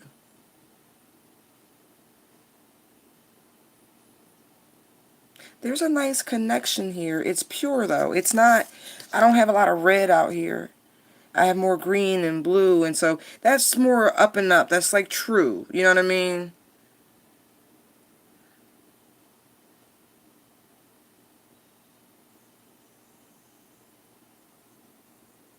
And there's the sacral energy.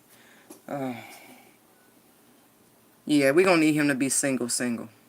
Yes, please pray about this. But I do. He likes your company. He wants to spend time with you.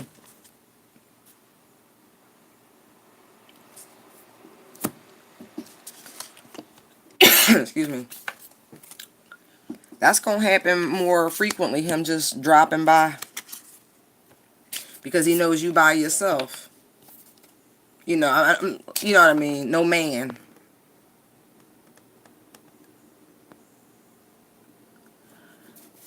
It's something about your energy, love.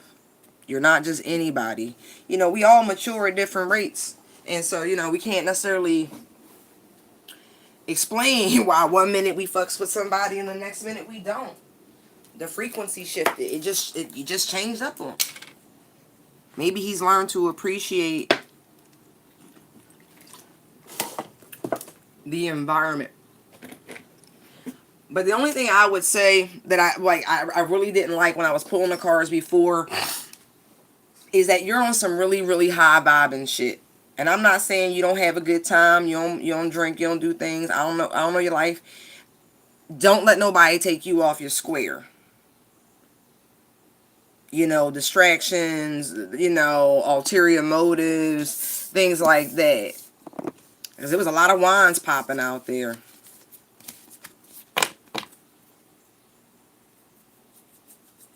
But yeah, I'm not just it's mixed energy from him.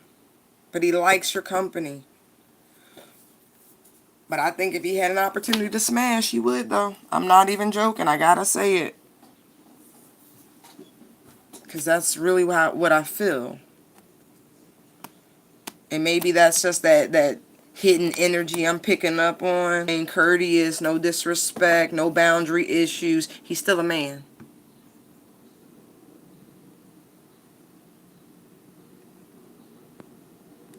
Right?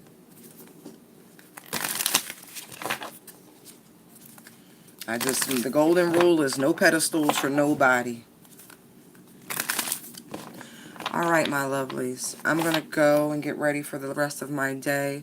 I've had a wonderful time chatting with you all. I hope you enjoyed the message, truly. Take heed to it. Spend time having conversations with God and Goddess once again. The answers you... I know. It's a beautiful thing, ain't it? Having your time. Peace is so hard to come by. When you finally get it, you be looking at people real sideways. They try to mess with it. But anyway. Oh, you're very, very welcome.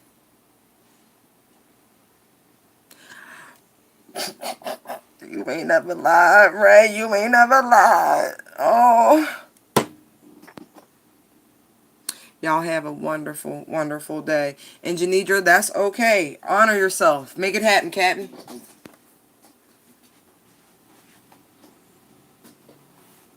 Oh, you're very, very welcome. Peace and love and light.